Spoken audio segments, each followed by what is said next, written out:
Google meet पे भी आ सकते हैं सब। तो वो कैसे करेंगे मतलब? हम तो लिंक उसे किसी को बार व्हाट्सएप पे तो भेजेंगे नहीं। देखते हो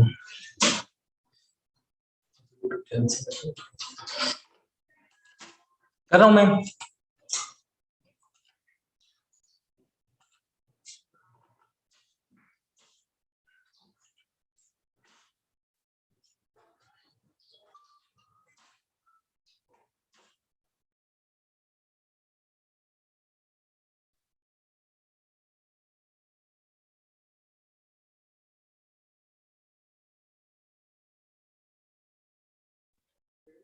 हेलो राधा मैम, मैं आपको रीनेम कर दूं क्या?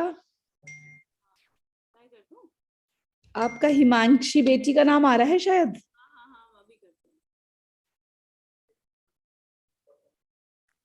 Good afternoon ma'am. Good afternoon.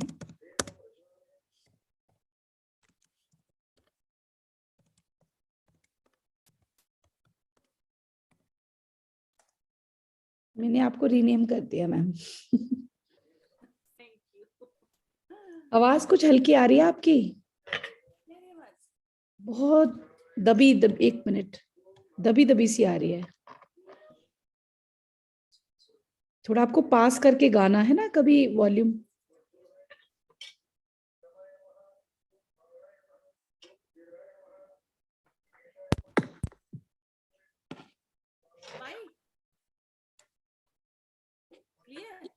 पहले से बेटर है, हम लोग यूट्यूब पर है।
Good evening to all.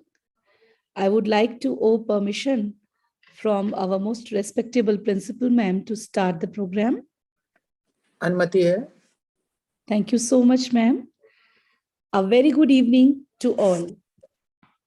Ma Sharde ko Shat Shat Naman. I feel much delighted to welcome all learned scholars, experts, fellow colleagues, and researchers in this beautiful evening, decorated with the enlightened participants here in this 3 days virtual conference on amalgamation of Hellenistic and Indian elements, an international webinar organized by Department of History, Shahid Mangal Pandey, Government Girls PG College, Meerut, in collaboration with the Greek Chair, JNU, New Delhi, Elenipa of Greece, Center for Hellenistic Studies, New Delhi, Greek Embassy, Srimati Kamla Devi Vidyapeeth, and Ek Bharat Shresht Bharat, Azadi Ka Amrit Mahotsav, Chauri Chaura Shatabdi Mahotsav of the college. I, Dr. Anita Goswami, feel honored to have you here with me.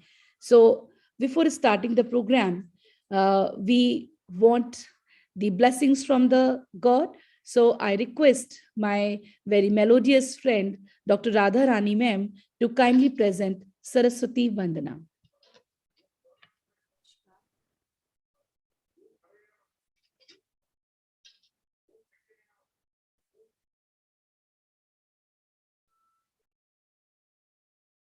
जय शारदे मां कल्याणी जय शारदे मां कल्याणी भव भय हारिणी दुख हरिणी भव भय हारिणी दुख हरिणी जय शारदे मां चरण कमल की करो वंदना जीवन की हो सफल साधना विद्या बुद्धि प्रदायिनी दुख हरिणी जय शारदे मां कल्याणी जय शारदे मां चरण कमल की करो वंदना ताल छंद स्वर नवलय नवरस बुद्धिदायिनी ज्योतिर्मय जग चिर सुख शांति प्रदायिनी दुख हरिणी जय शारदे मां कल्याणी जय शारदे मां कल्याणी भव भय हारिणी दुख हरिणी भव भय हारिणी दुख हरिणी जय शारदे जय शारदे जय शारदे मां कल्याणी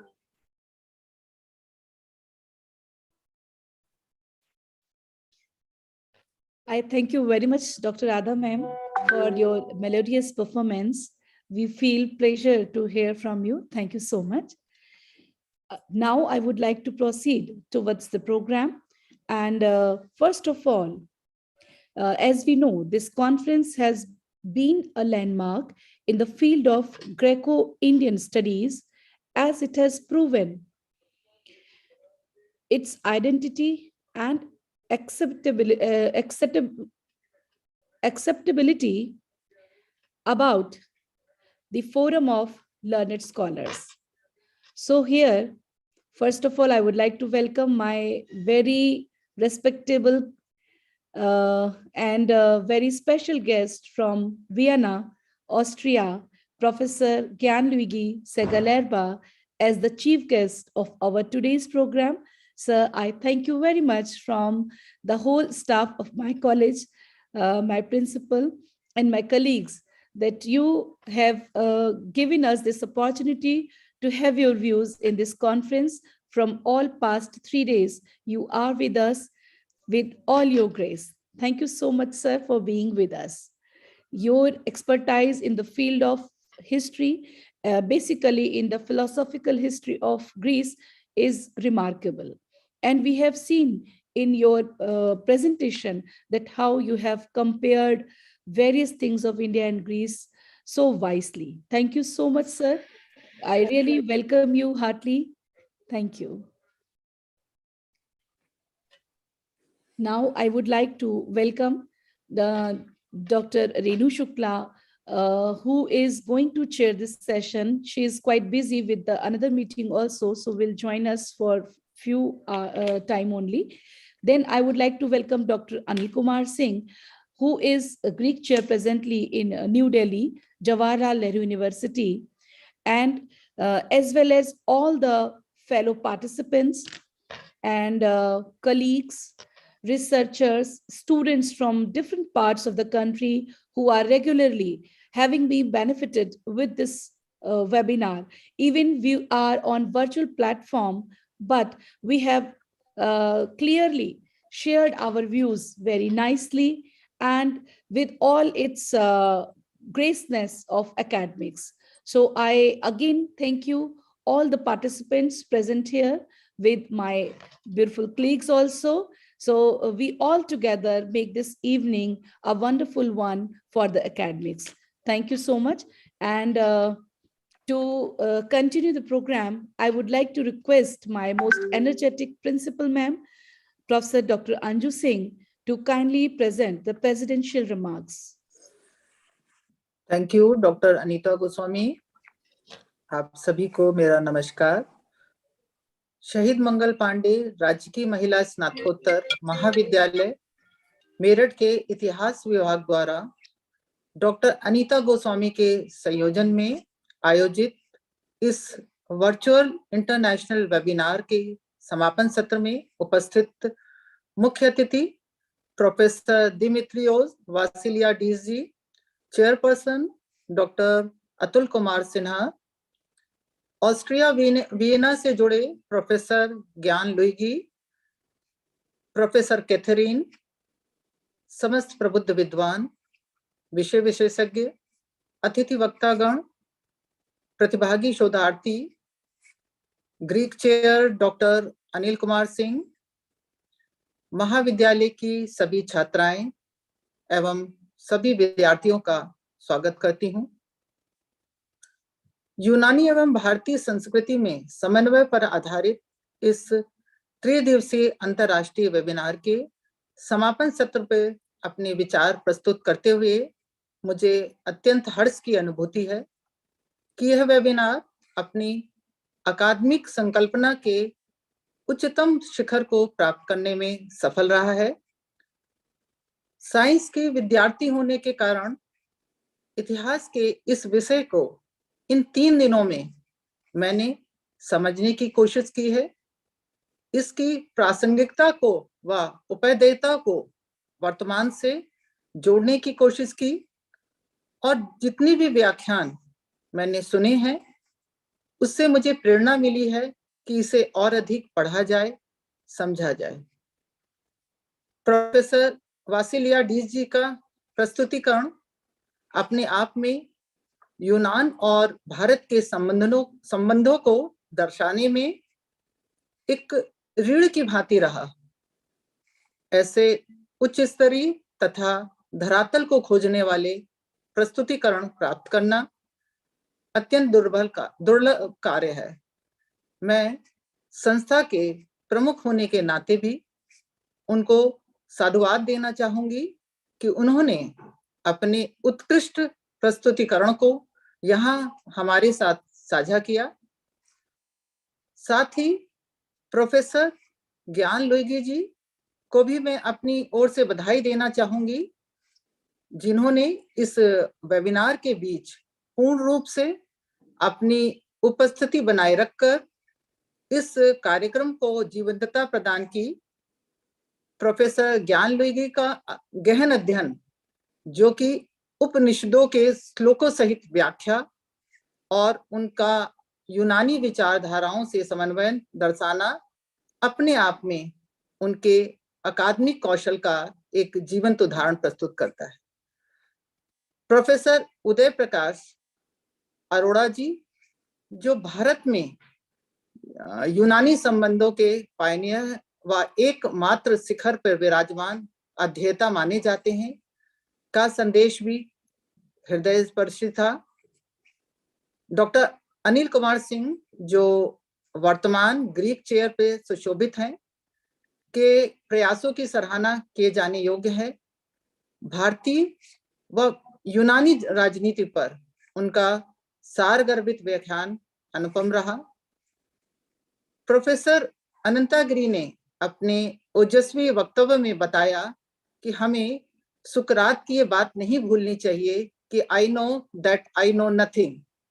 इस ज्ञान से ही मनुष्य आगे बढ़ सकता है, अन्यथा नहीं। मैं उनको भी अपनी शुभकामनाएं देती हूँ। डॉक्टर रेणु शुक्ला एवं डॉक्टर किशोर कुमार के व्याख्यान विषय को और सुगम बनाने वाले रहे, मेरा उन्हें भी साधुवाद। मैं डॉक्टर अनीता गोस्वामी एवं डॉक्टर राजकुमार सिंह को भी अनेक साधुवाद, जिनके प्रयासों से महाविद्यालय में इस तरह का आयोजन संभव हो चुका। मैं आप सभी को महाविद्यालय परिवार की ओर से धन्यवाद करती हूं और साथ ही आशा करती हूं कि इस तरह के ज्ञान की ज्योति को प्रज्वलित करने वाले आयोजनों में हमें आप सभी का सहयोग भविष्य में भी प्राप्त होता रहेगा। धन्यवाद। Thank you so much, ma'am, for your enlightened speech, and your remarks on our all guests are really wonderful. Thank you so much, ma'am. Because of you, only we can be able to complete this kind of webinar on this online mode. Thank you very much, ma'am. Now I feel that there is some problem with Dr. Renu Shukla to be with us right now. So before calling her for the remarks, I would like to invite our most precious guest of today's evening, Professor Gyan Luigi Segalerba, to present his views on this very nice topic. I welcome you, sir. Please. Thank you very much. I thank you very much, of course, for the invitation and for a wonderful atmosphere. I have prepared a PowerPoint, and if I can, I would like to make it visible. Am I audible? Am I audible, right? Yes, sir. I should try to make available the PowerPoint. Sir, just a minute. I am enabling you to Okay. share your screen. Thank you. Yeah, just a minute, sir.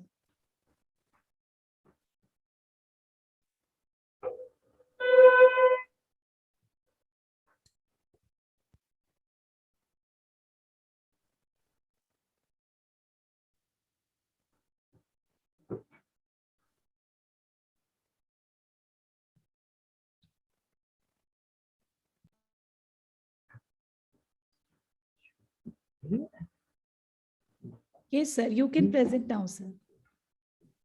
Oh, it's here.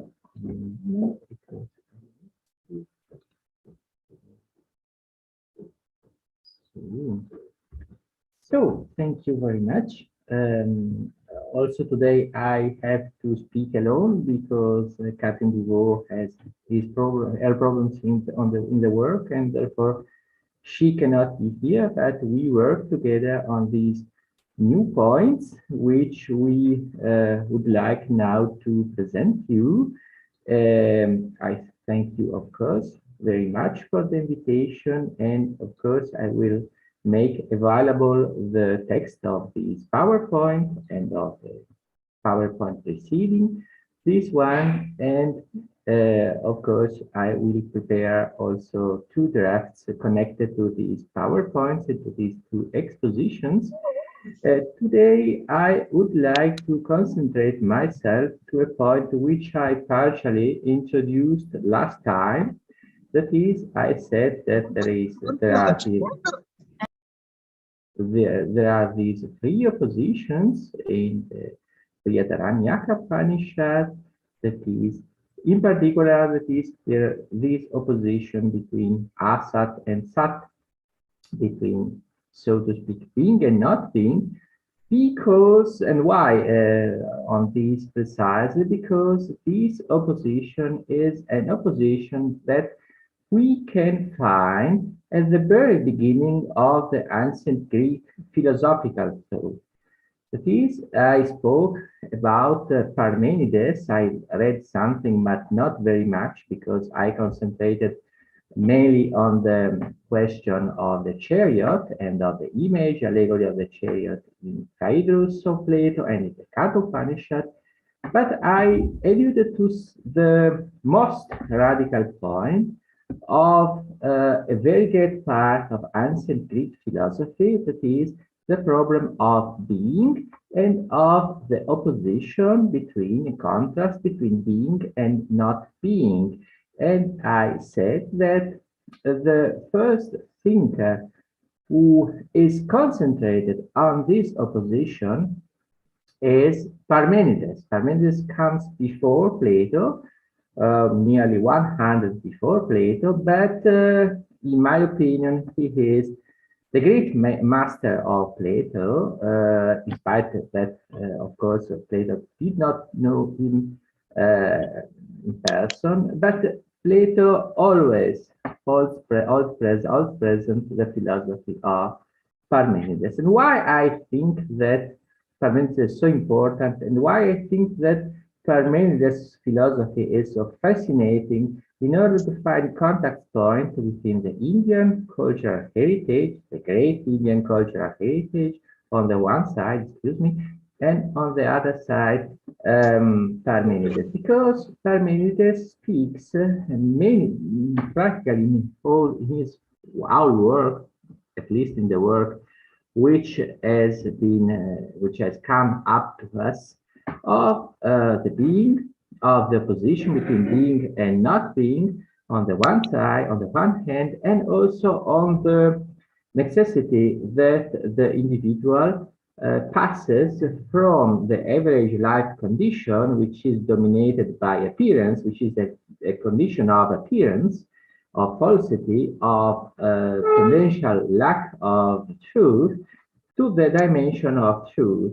And in order to pass from the one dimension, which is original, which is the dimension in which the individual is born in, and the new dimension, a so to speak journey is necessary. It develops an image, a description of his journey in his fragments, and we are now going to see some points more. But in order to introduce his thought, I would like to read some news.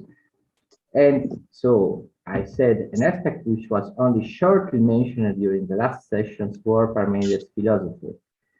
The attention was directed to Plato, but actually, as regards the opposition between being and not being, and the connected opposition between reality and appearance, Parmenides is the thinker who founds the position in the ancient Greek thought. Now we would like to consider some aspects of Parmenides' position in order to show aspects of the position between being and not being. Now the problem is, the very images used by Parmenides in his work describe his reaching knowledge as a journey away from the average life dimension towards the enlightenment through truth. And this enlightenment is expressed by a godness, which Parmenides is going to meet. Now, one problem of this reading today is perhaps that Parmenides is usually translated into a, so to speak, old English, an English of 100 years ago.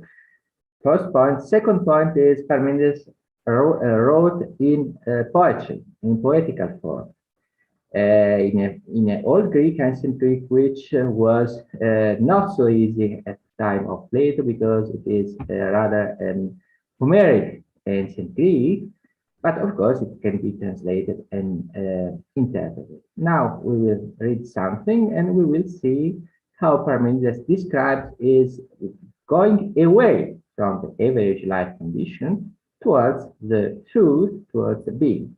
It is a journey from not being, from appearance, to being, to truth. Let's see what they say. Now that is, I guess, introduced, and then we are in the text. He describes that the daughter of the god Sun has brought him away from the average life condition, and he says, the steeds that bear me carried me as far as even my heart desired, since they brought me and set me on the renewed way of the goddess, who with her own hands conducts the man who knows through all things. I have to say, this god, the identity of this goddess is not revealed by Parmenides.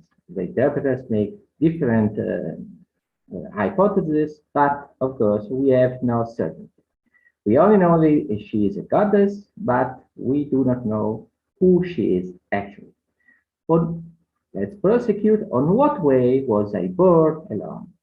For on it did the wise steeds carry me, drawing my car, and maidens showed the way, and the axle, blowing the socket wise steeds carry me, drawing my car, for it was urged around by the whirling wheels of each and gave forth a sound of a fight, for the daughters of the sun, esting to convey me into the light, threw back their veils from off their faces and left the abode of night.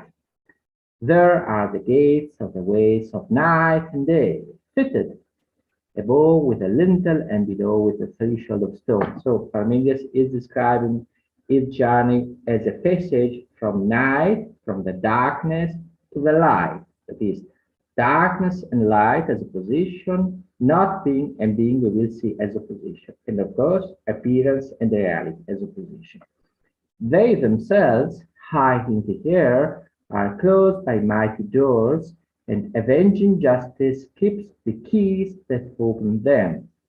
Her did the maidens entreat with gentle words and skillfully persuade to unfasten without demur the bolted bars from the gates. Then, when the doors were thrown back, they disclosed a wide opening, when their brazen hinges swung backwards, and the sockets fastened where rivets and nails.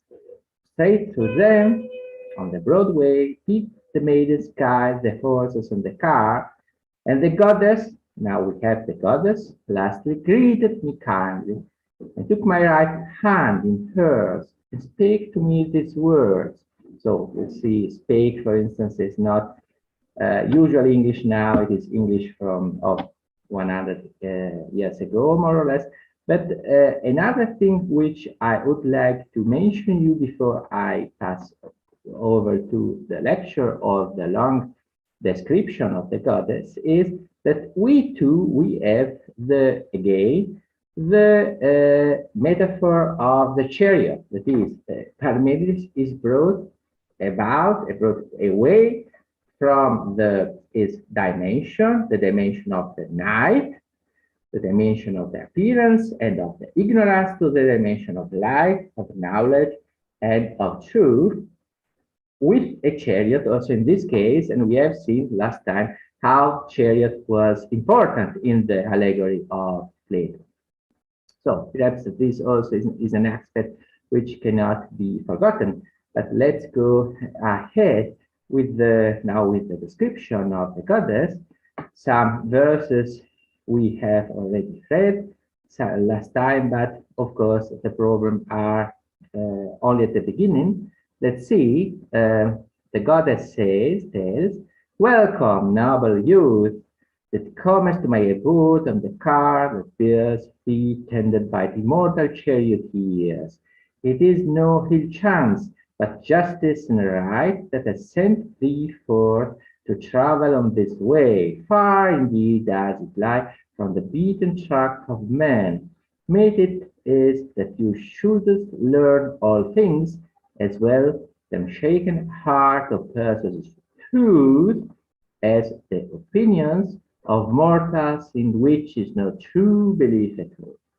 Yet, nonetheless, shalt thou learn of the things also, since thou must judge appropriately on things that seem to men as thou goest through all things in thy journey. So we can see here an enlightenment, the announcement of a future enlightenment to the truth by the goddess, and the opposition between the mere belief, that is the seeming belief of the mortals, and the true belief of the goddess.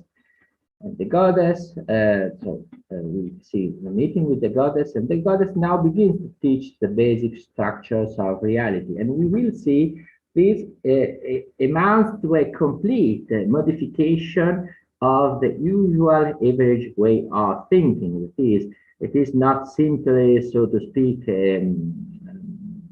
modification, a partial modification of the conviction of Parmenides. No, on the contrary, it is a total, complete revision of Parmenides' way of thinking. That is, the revelation and the enlightenment through the revelation of the goddess turns out to be a complete modification of the mind of the individual. The individual should abandon his previous convictions, thought, ideas, opinions on reality, and pass to a new, complete, different dimension of interpretation of the reality. Now we will see what the goddess is going to say.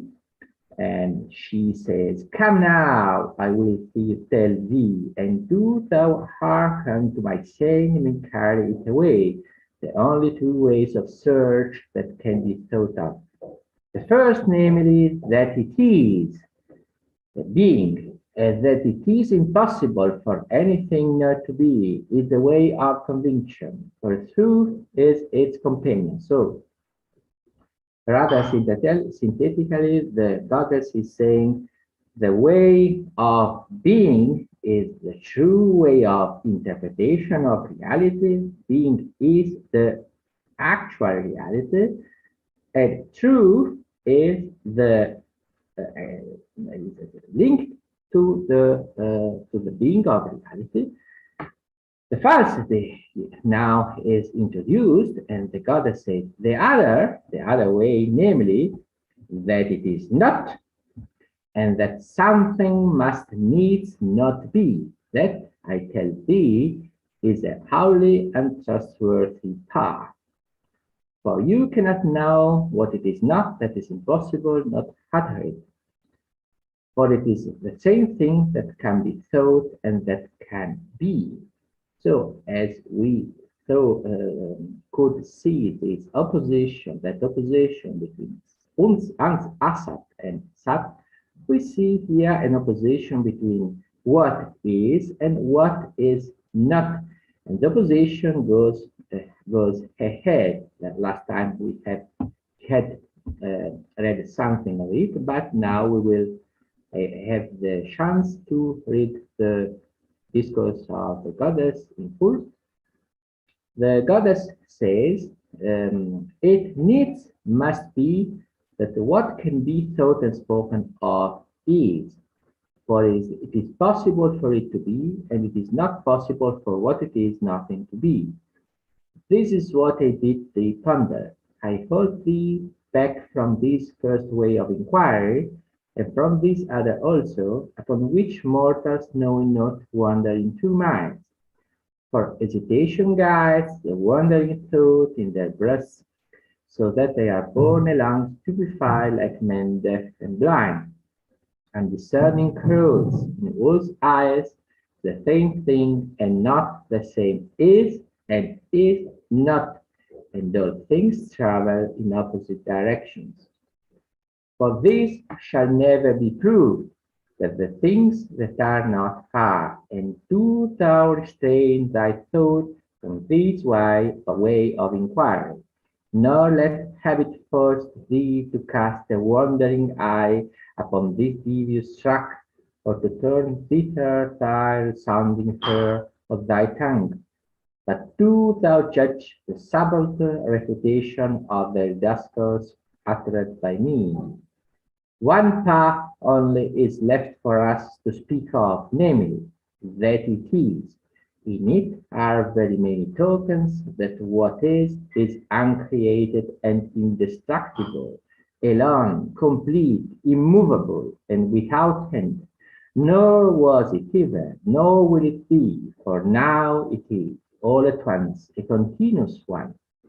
For what kind of origin for it will you look for? In what way and from what source could it have drawn its increase? I shall not let thee say nor think that it came from what is not, nor for it can neither be thought nor uttered that what is not is. And if it came from nothing, what need could have made it arise later rather than sooner? Therefore must it either be altogether or be not at all. Nor will the force of truth suffer aught to arise besides itself from that which in any way is. Wherefore justice does not lose her fetters and let anything come into being or pass away, but holds it fast. Is it or is it not? Surely it is a judge, as it needs must be, that we are set to set aside the one way as unthinkable and nameless, for it is no true way, and that the other path is real and true. How then can what is be going to be in the future? Or how could it come into being? If it came into being, it is not, nor is it if it is going to be in the future. Thus is becoming extinguished and passing away, not to be heard of. Nor is it divisible, since it is all alike, and there is no more of it in one place than in another, to hinder it from holding together. No less of it, but everything is full of what is. Wherefore, what holds together, or what is in contact with what is. Moreover, it is immovable in the bonds of mighty chains, without beginning and without end. Since coming into being and passing away have been driven afar, and true belief has cast them away. It is the same, and it rests in the same place, abiding in itself. I read also this, and thus it remained constant in its place, for hard necessity keeps it in the bonds of the limit that holds it fast on every side. Wherefore it is not permitted to what it is to be infinite, for it is in need of nothing, while if it were infinite, it would stand in need of everything. It is the same thing that can be thought, and for the sake of which the thought exists. For you cannot find thought without something that is, to which it is betrothed, and there is not, and never shall be, any time other than that which is present, since fate has changed it so as to be our and immovable. Wherefore, all these same things are but the names which mortals have given, believing them to be true. Coming into being and passing away, being and not being, change of place and alteration of bright color. So we can see here the modification, that is, the goddess says, you have thought all things with as coming into being, passing away, being and not being, change of place and alteration are real, but they are only appearance. Being is reality, and all these phenomena, so to speak, are only appearances of the unique being. So let's go ahead. Where then it has its farthest boundary, it is complete on every side, equally poised from the center in every direction, like the mass of a rounded sphere, or it cannot be greater or smaller in one place than in another.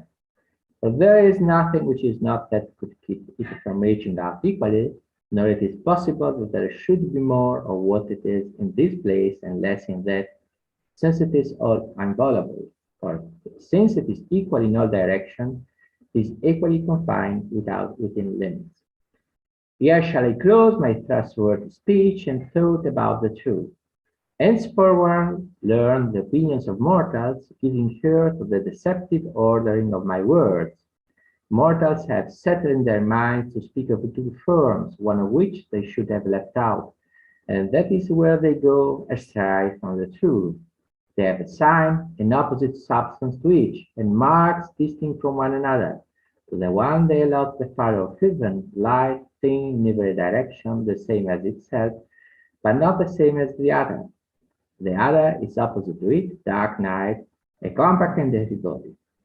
Of this I tell thee the whole arrangement as it seems to men, in order that no mortal may surpass thee in knowledge.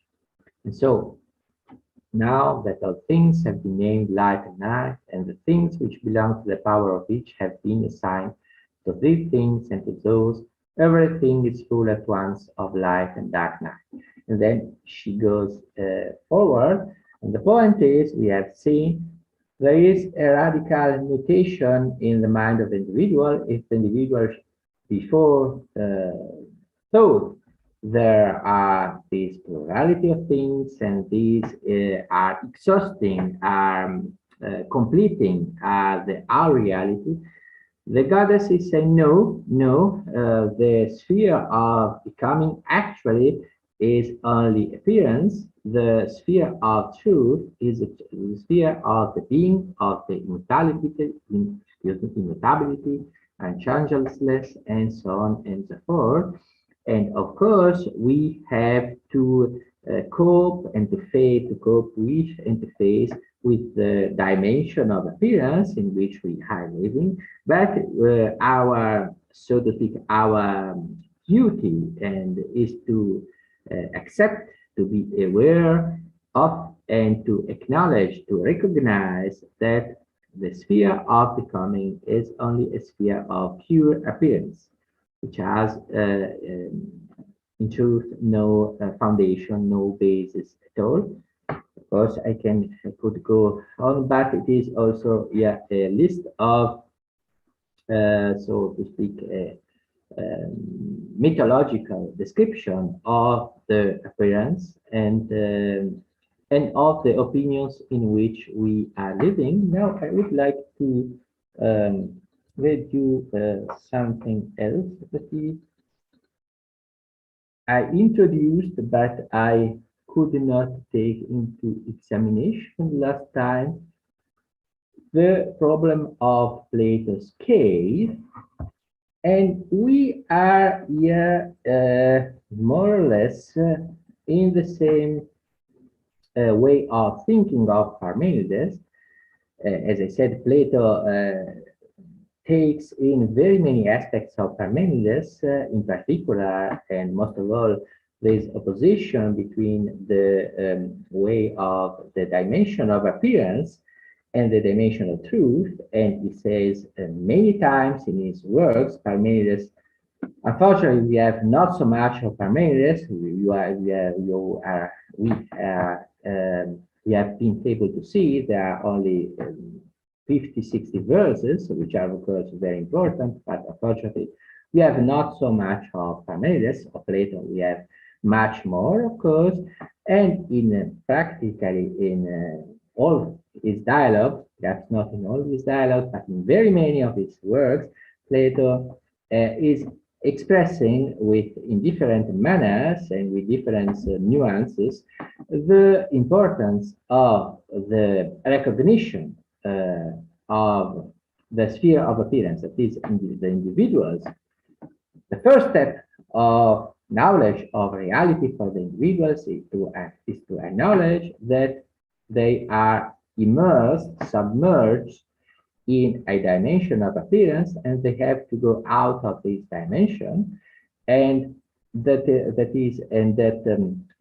remain in the dimension of appearance consigns actually the individuals to a dimension of wandering, of mind wandering, of uncertainty, of not education, of not formation of the individual, also of course, as regards the ethical aspects.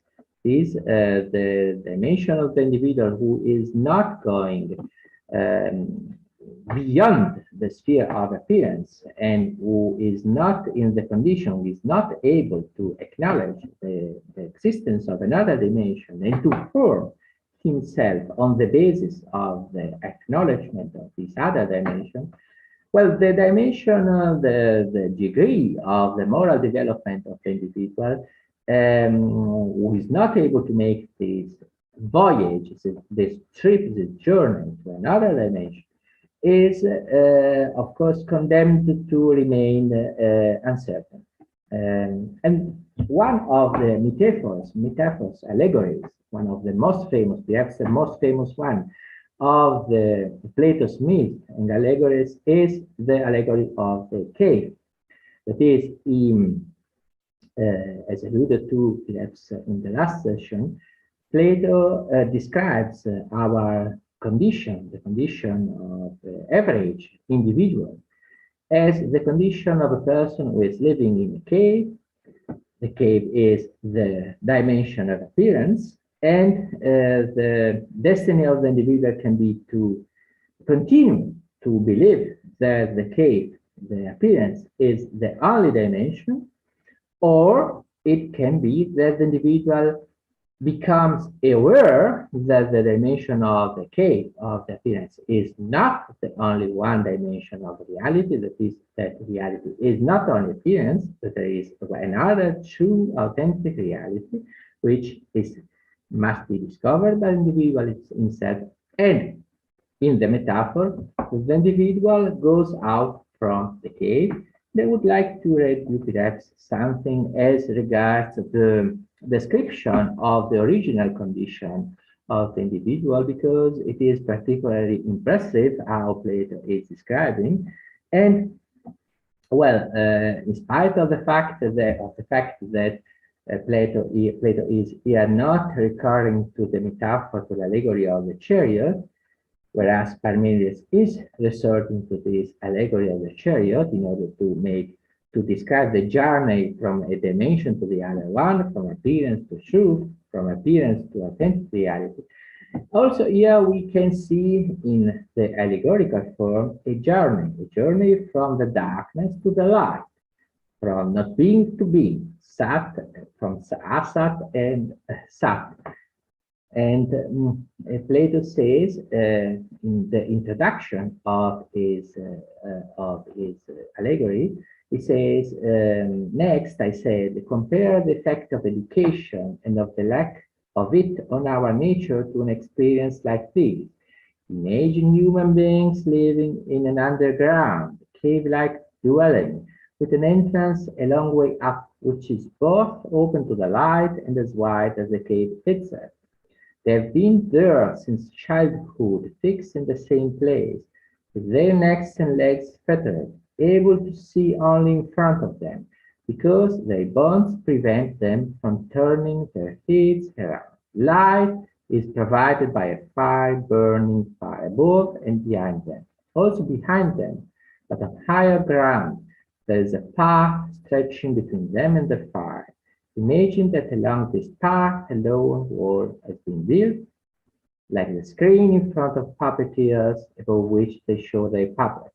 Imagine it, says the other person who is participating in the dialogue. And so the allegory of the cave is used by Plato in order to describe the difference between absence of education and presence of education. The allegory describes the difference between appearance and reality too.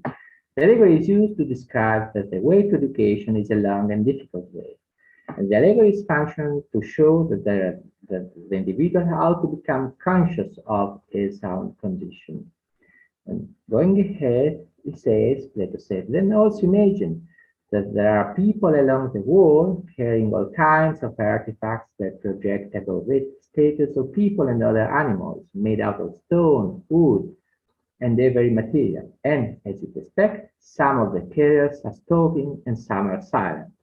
It's a strange image you are describing, strange prisoners. They are like us. Do you suppose, first of all, These prisoners see anything of themselves and one another besides the shadows that the fire casts on the wall in front of them.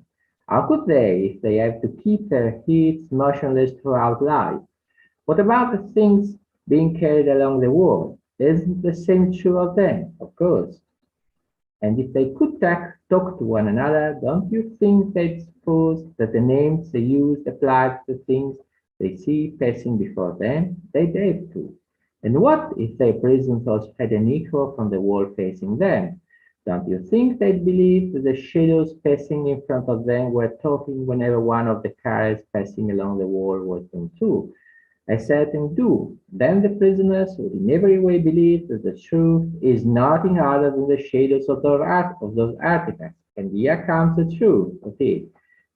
The first condition of the individuals is to believe that there is no other reality as this. There is no other truth as this. There is no authentic dimension of reality. Reality is this form in which they are imprisoned. They must they must look at a wall in which there is shadows of something else, and the voices which they hear, they sing, they think that are the voices of the shadows they are seeing. But of course, reality is not so. Also here, as in the case of Parmenides, we have the proposal of a complete modification, of a complete revision of our way of looking at reality. What we think it is true, it is authentic reality, is actually only appearance. And they must surely believe that, he says. The complete mistake I have introduced is what the common individuals are befallen by. That is, they think that reality is, that appearance is the only reality. And then Plato goes ahead and says, consider then what being released from their bonds and cured of their ignorance would naturally be like if something like this came to pass. Well, one of them was freed and suddenly compelled to stand up, turn his head, walk, and look up toward the light. It be pained and dazzled and unable to see the things with shadows he'd seen before.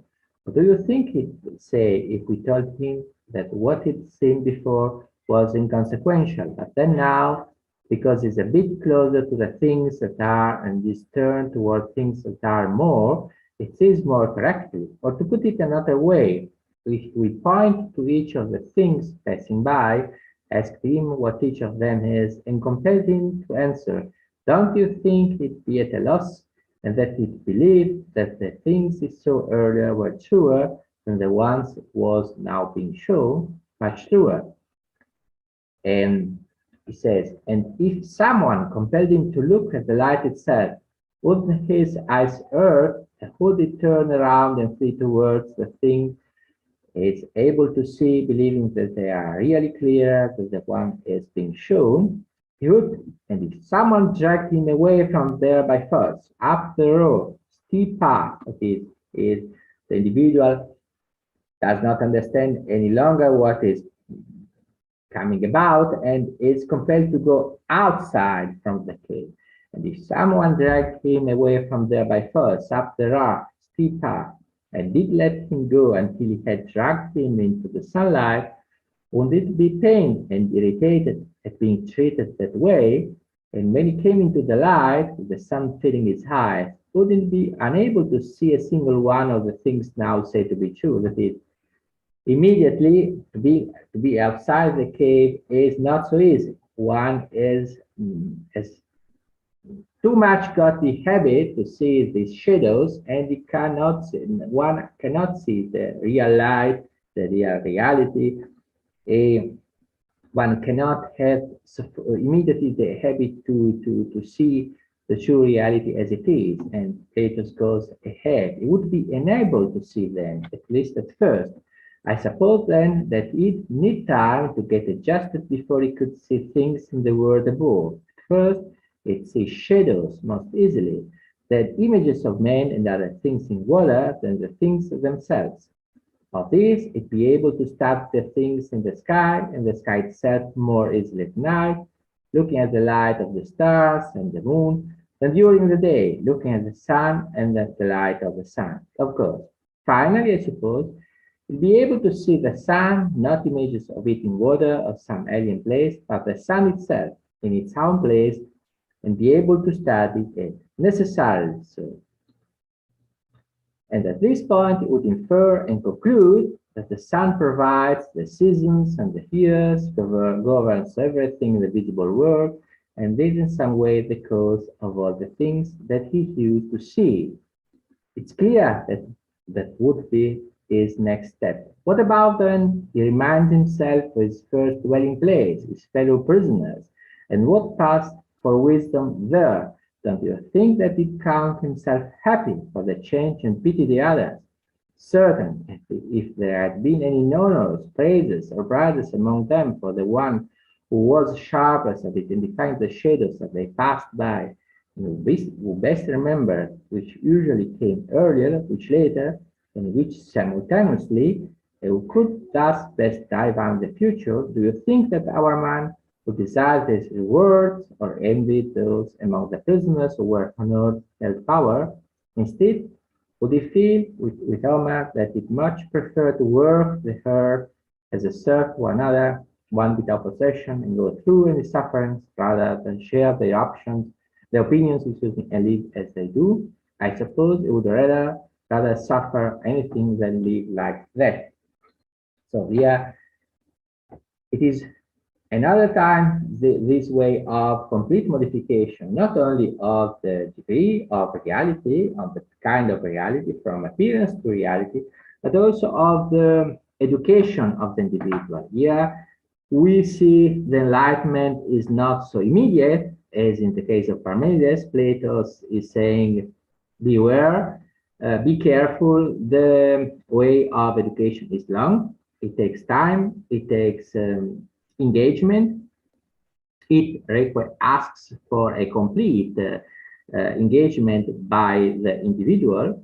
But anyway, the outcome is very similar. That is, like in the case of Parmenides, also here in the allegory of the cave, the individual is in the condition to see that his previous life was false, his previous thoughts, opinions, ideas about the composition of reality were totally false, and is in the condition to, at the end, to see the true dimension of reality. This is passed from the dimension of not being, of becoming, of falsity, to the dimension of being. That is, from darkness to light, and from not being to being. Also here, in these quotations, we have not seen here, but the allegory is accompanied, is followed and preceded in Plato by a continuous opposition between degrees of being, not being as the falsity and as the wrongness, also as the moral wrongness, and passages to major degrees of being, through which the individual is in the condition to educate himself and to acquire a stability, a mind which is no more wandering between opinions, but a mind which is stable through and stabilized through the acquisition of the truth and through the acquisition of the knowledge of falsity, of course, and of authenticity. That is, yeah, in the cave we cannot see so much this opposition between not being and being, but in the Republican dialogue work Republic, from which the cave forms a part, it is continuous, the opposition between not being and being. And in this case, and in many cases, but in this aspect, Plato has his own depth to Parmenides, which he is many times in his work going to acknowledge. It is many times Plato says, Parmenides is the father, and Parmenides is the creator of thought, and Parmenides, before Parmenides, we have to have awe, respect, veneration, because he's the master of our way of thinking. So, and now, in order to conclude this exposition, of course, there are many aspects, but I would like to take into consideration another aspect which I had only alluded to last time. This I spoke, but only a few words on the composition of the soul in Plato, and I said in the soul in Plato is as three parts. One is the desiderative part, the other part is, so to speak, the courageous part, and the third part is the rational part, the intellect. And he says also it is only the intellect which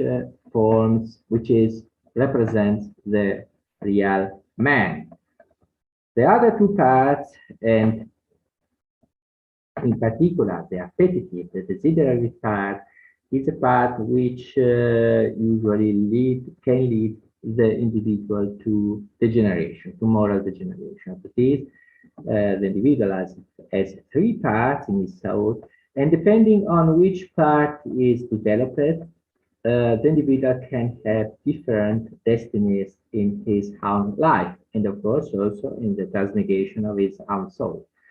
And only the education to knowledge, only the education to being, only being out, going out from the cave, of course, metaphorically, is the way to empower the intellect with the necessary knowledge in order to contrast the parts of the soul which can become bad. And in the tripartition of the soul, perhaps we can find some analogies with the tripartition of the three factors composing the individual in the Gita, because also there Sattva, Rajas, and Tamas are three parts, and in particular Sattva is, I would say, it struck my attention, directed my attention, attracted my attention, excuse me, because the description of Sattva has actually very many points of possible contact with the description which Plato gives of intellect. Now I would like to read something also from the Gita in order to conclude the exposition. And I will begin with the description of three forces, Sattva, Rajas, and Tamas. You can see that Gita says us, of these Sattva, being stainless, is life-giving and healing, binds with the bond of happiness and the bond of knowledge. Here knowledge comes back again, as in Parmenides, as in Plato, and as in here, that is, the accent is always on the point, we have to have knowledge in order to develop ourselves. Of course, knowledge can have different senses, but one point sure, we may not remain in the condition in which we are born. We have to develop ourselves through knowledge. About Rajas, says Gita, Rajas no thou is of the nature of passion, the source of thirst and attachment. It keeps man bound with the bond of action. And then it is said, Tamas no thou, born of ignorance, is mortal man's delusion. It keeps it bound with heedlessness, sloth, and slumber, O Bharata. Sattva attaches man to happiness, Rajas to action, and Tamas, shrouded in knowledge, attaches him to heedlessness. And to be noticed is the connection of Sattva, the spiritual knowledge, and the connection of Tamas with the concealment of spiritual knowledge. Tamas is a component directly opposed to spiritual knowledge and therefore to the education of the individual. The individual needs to limit the influence of tamas if he wants to arrive at spiritual knowledge. Correspondingly, to reach knowledge means as such limiting the power of tamas. And in Plato is the same thing. That is, in order to develop himself, the individual has to limit the influence of the desiderative, appetitive part of the desires, and to let grow the parts of the intellect, to nurture the intellect with the true knowledge. And Gita says Sattva prevails, so Bharata having overcome Rajas and Tamas. Rajas, when it has overpowered Sattva and Tamas. Likewise, Tamas reigns when Sattva and Rajas are crushed. But so here, as in Plato, there is a contrast between the three components, and the individual is seen as a dynamic entity, an entity which can have a development. Of course, the individual has to decide which development he wants to have.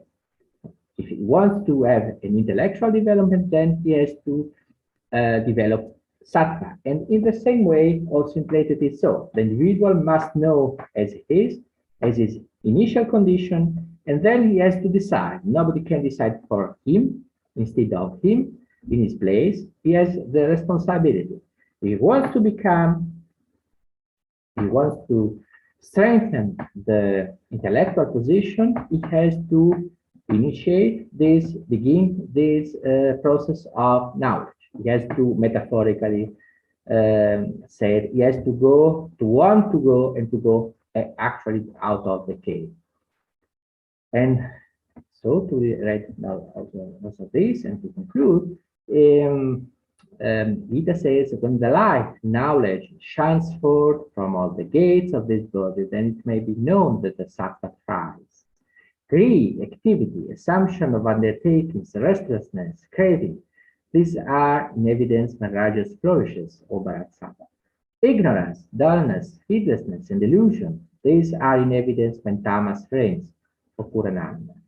If the embodied one makes his hands while Sattva prevails, then he attains to the spotless words of the knowers of the highest.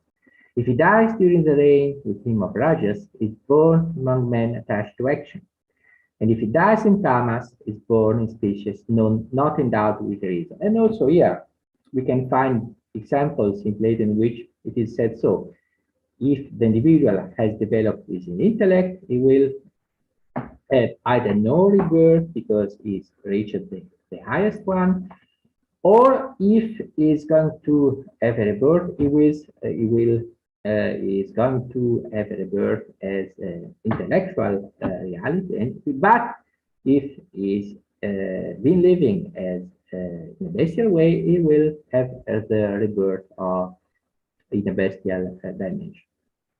And so I can now perhaps read only this on the virtues connected to sattva, and it is said about sattva thoroughness, purity of heart, steadfastness in jnana yoga, knowledge and action, beneficence, self-restraint, sacrifice, spiritual study, austerity and half-heartedness, violence to slowness to wrath, a spirit of dedication, serenity, aversion to slander, tenderness to all that lives, freedom from greed, gentleness, modesty, freedom from levity, spiritedness, forgiveness, fortitude, purity, freedom from ill will and arrogance.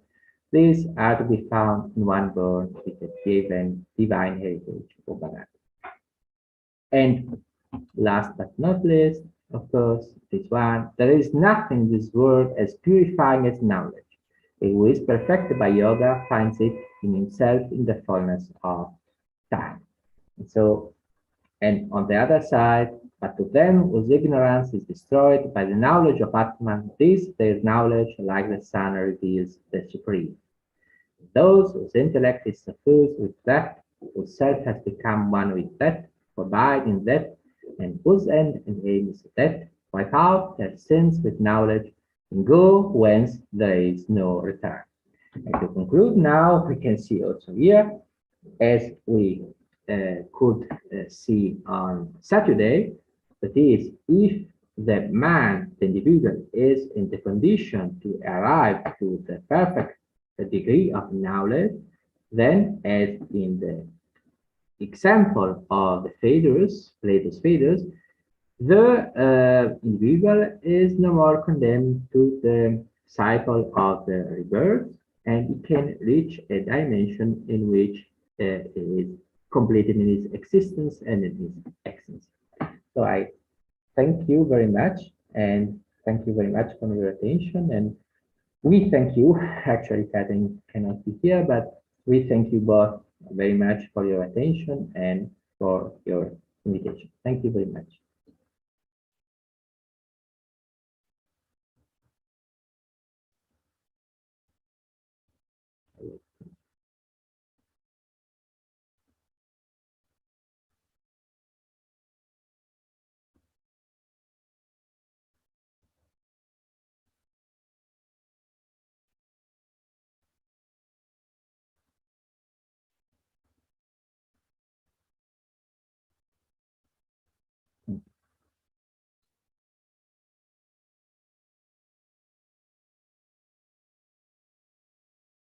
Thank you so much, sir. This is really excellent and very enjoyable.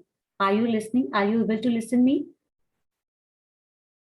And yeah, Yeah. thank Now you. I'm Thank getting you. your words. you. This is really, actually, this is very highly intellectual paper. It was. Thank you very much. Thank you Thank you, all for sir. your It is really appreciation and nice to see attention. you Thank you. here and your fruitful words, your papers, your continuous presentation here, and so much time you devote here. That is really appreciable and remarkable. Thank you so much.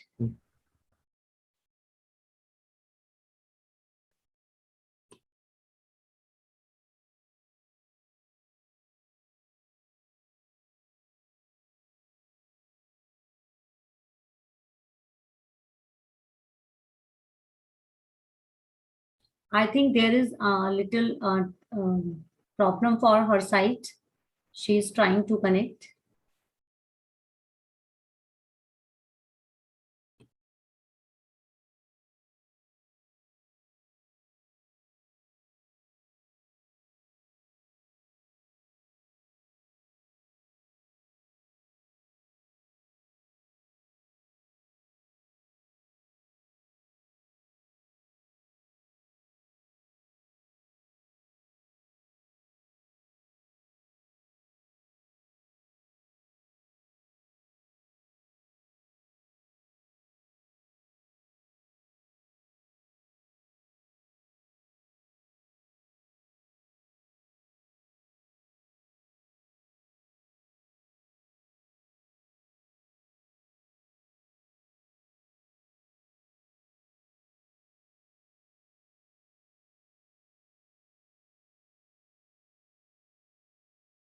Very much. Thank you very much, sir.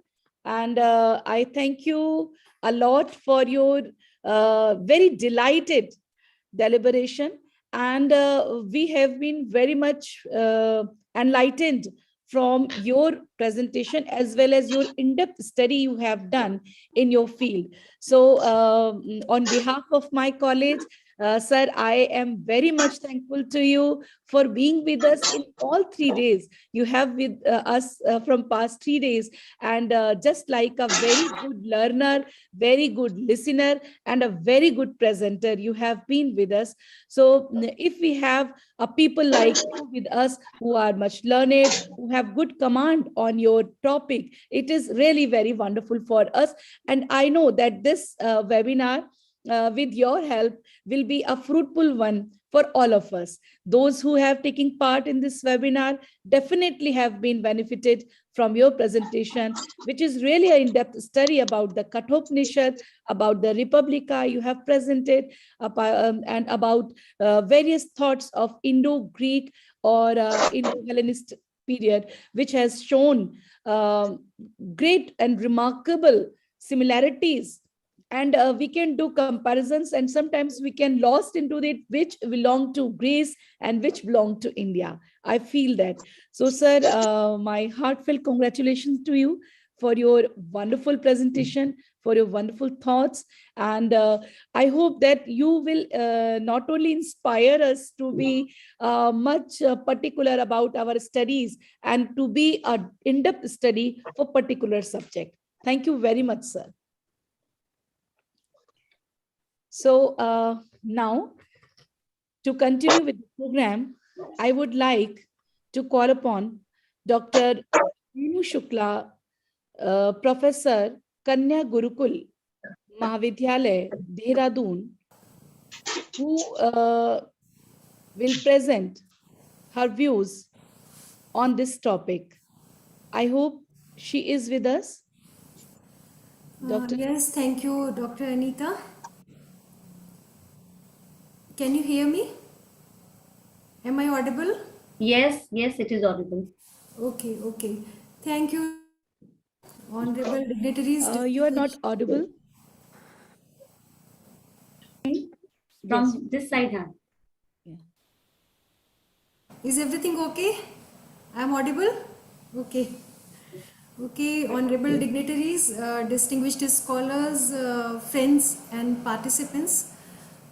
Firstly, I'm apologetic for intervening in the session in between due to some urgent engagements.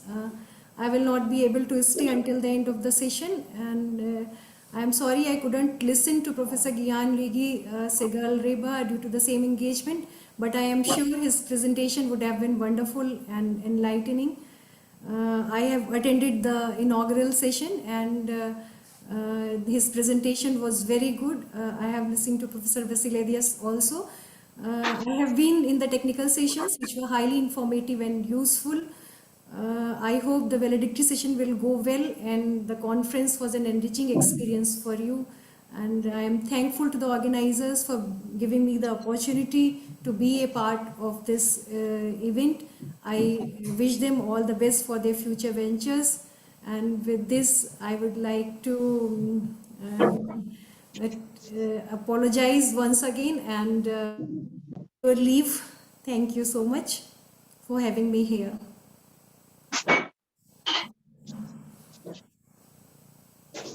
Thank you very much, Renu Didi. I know that you were engaged with some other meeting also, but you have agreed to be with us. It is your kindness of heart that you always are ready for being with us.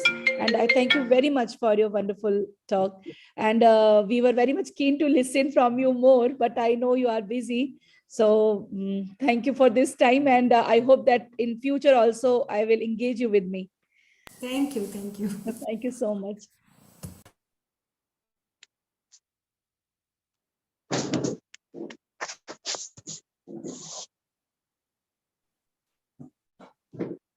Now, as per the program, I would like to invite, as we all know that this conference is being conducted with the help of Greek chair. And today we are having with us Dr. Anil Kumar Singh from Jawaharlal Nehru University, New Delhi, who will not only give the vote of thanks, but will share his views also with us. Is it the right time, sir, to invite you? Anil, sir? As you wish, as you wish. If you permit me, so that I can present the report of the session first, then I invite you as you guys. Yes, yes, you can present the report. It's okay. Fine. Thank you. I Thank you will very much. listen in the Thank end. you very much. Thank you, sir. So, with the permission of Anil, sir, I am now going to present the report of these all 3 days conference, which we are conducting from past 3 days. Today is the last day of the conference, and I believe that it is a very remarkable conference in all the ways. So, as of now, I am going to present the complete report of the webinar from day 1 to this valedictory session. I have been privileged to have such a lovely audience and interactive participants who really made this conference a fruitful one. Here, I feel glorified to announce that the papers presented here will take a shape of a book with the ISBN number soon. The inaugural session was started with the perfect vision and mission of amalgamation and was very rich with the presence of great scholars like Professor Dimitrios Vasiliadis from Greece and Professor Gian-Luigi Segalerba from Austria, Vienna, and Professor Catherine Warwood from Austria, Vienna. The Greek chair, Dr. Anil Kumar Singh, also been a part of this delighted virtual stage. All presented the remarkable study reports with in-depth knowledge of the field of Greece. My discussions on amalgamation is just incomplete without the remarks of a meeting of Alexander with gymnosophist of India, as per the author Onesicritus states, who accompanied Alexander the Great at his expedition to India. While having argument with the gymnosophist Dandamis, the so-called gymnosophist as per Onesicritus. So the Dandamis tells Alexander, I have just as much of earth as you and every other person. Even if you gain all rivers, you cannot drink more than I.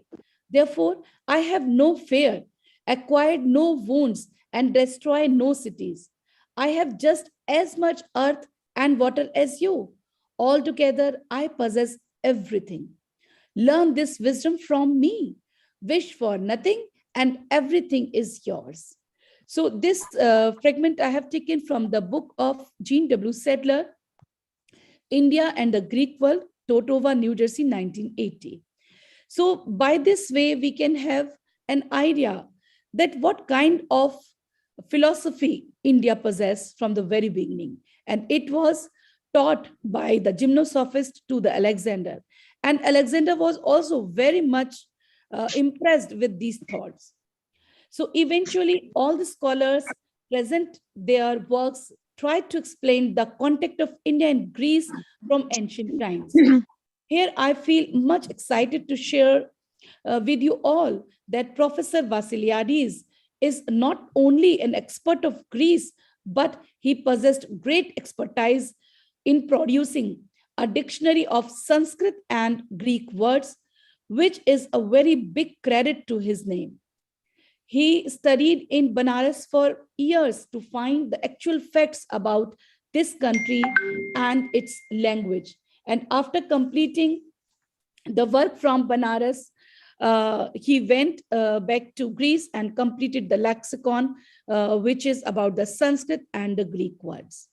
Then in the first technical session, we were having various experts with us, and basically Professor Anantagiri from Madras Development Studies expressed his views about history and sociology. He showed that how the three rivers in Prayagraj has made Sangam. And here, all two civilizations of India and Greece found its amalgamation. And he focused that the 30th January was also famous for the martyrdom of Mahatma Gandhi. And his ideas and ideologies, not only India, but all over the world is following. He focused about the Socrates of Greece, and as our principal ma'am has also quoted that Socrates' statement was, I know that I know nothing, was a great achievement by Socrates, that he states that it is very difficult for a person to know that what he is doing and what he know and what not. So after that, it was a wonderful thing to hear from him that he said that festival of listening is also very important. So while we listen, we are in the process of learning. In that way, the first technical session was completed. Apart from this, Dr. Anil Kumar Singh and Dr. Kishore Kumar also presented their valuable talks. Dr. Usha Sahni conducted the session with Dr. Geeta Chaudhary, and Dr. Swarnlata Kadam explained the all report of this first session. Then second session was started with the talk of Dr. Renu Shukla, whom we have just listened. And she explained that how the two civilizations are the representatives of their cultures, and how this culture have dialogue with one another, and which created a very special thing for us. It is called the Indo-Greek culture. And we can find the traces of Indo-Greek culture in the Gandhara art also. And the both civilization as connected with each other on not only on the physical grounds, but on the intellectual grounds also. And we can find this amalgamation in the shape of the coins of Indo-Greeks, which have been found from the Ai-Khanum, from Takshila, and from the Silk Road. So in this way, she concluded that how Heracles, Dionysius has been similar with Krishna and Shiva of India. So in this way, we listened the views of Dr. Renu Shukla. Then there were papers related to Indo-Greek coins, which were present by Dr. Tapesh Gupta. And he clearly explained, apart from being a professor of history, he tries well to explain the Indo-Greek coins in his words. So after this, we are coming to today's session. Apart from these papers, some more papers were also present by Dr. Manisha Tyagi. Then one paper was by Dr. Aisha Fatma and Mr. Atul Gupta, and his wife also presented paper. Then two very interesting paper we got from Gujarat, Dr. Murugesh and Dr. Shaheen ma'am. Unfortunately, Dr. Shaheen ma'am could not present the paper due to not being well, but Murugesh sir presented the paper. So before concluding my report for past 2 days, and today we all are together, here we are having Professor Gyanluigi Seglabra with us, and Dr. Anil Kumar Singh, and we have just heard Dr. Renu Shukla's views about this amalgamation. So I want that at least 1 or 2 participants from our webinar can share their views about the conference. So first of all, I would like to call upon my very dear friend, Dr. Manisha Tyagi, to present her views about the conference. Dr. Manisha Tyagi.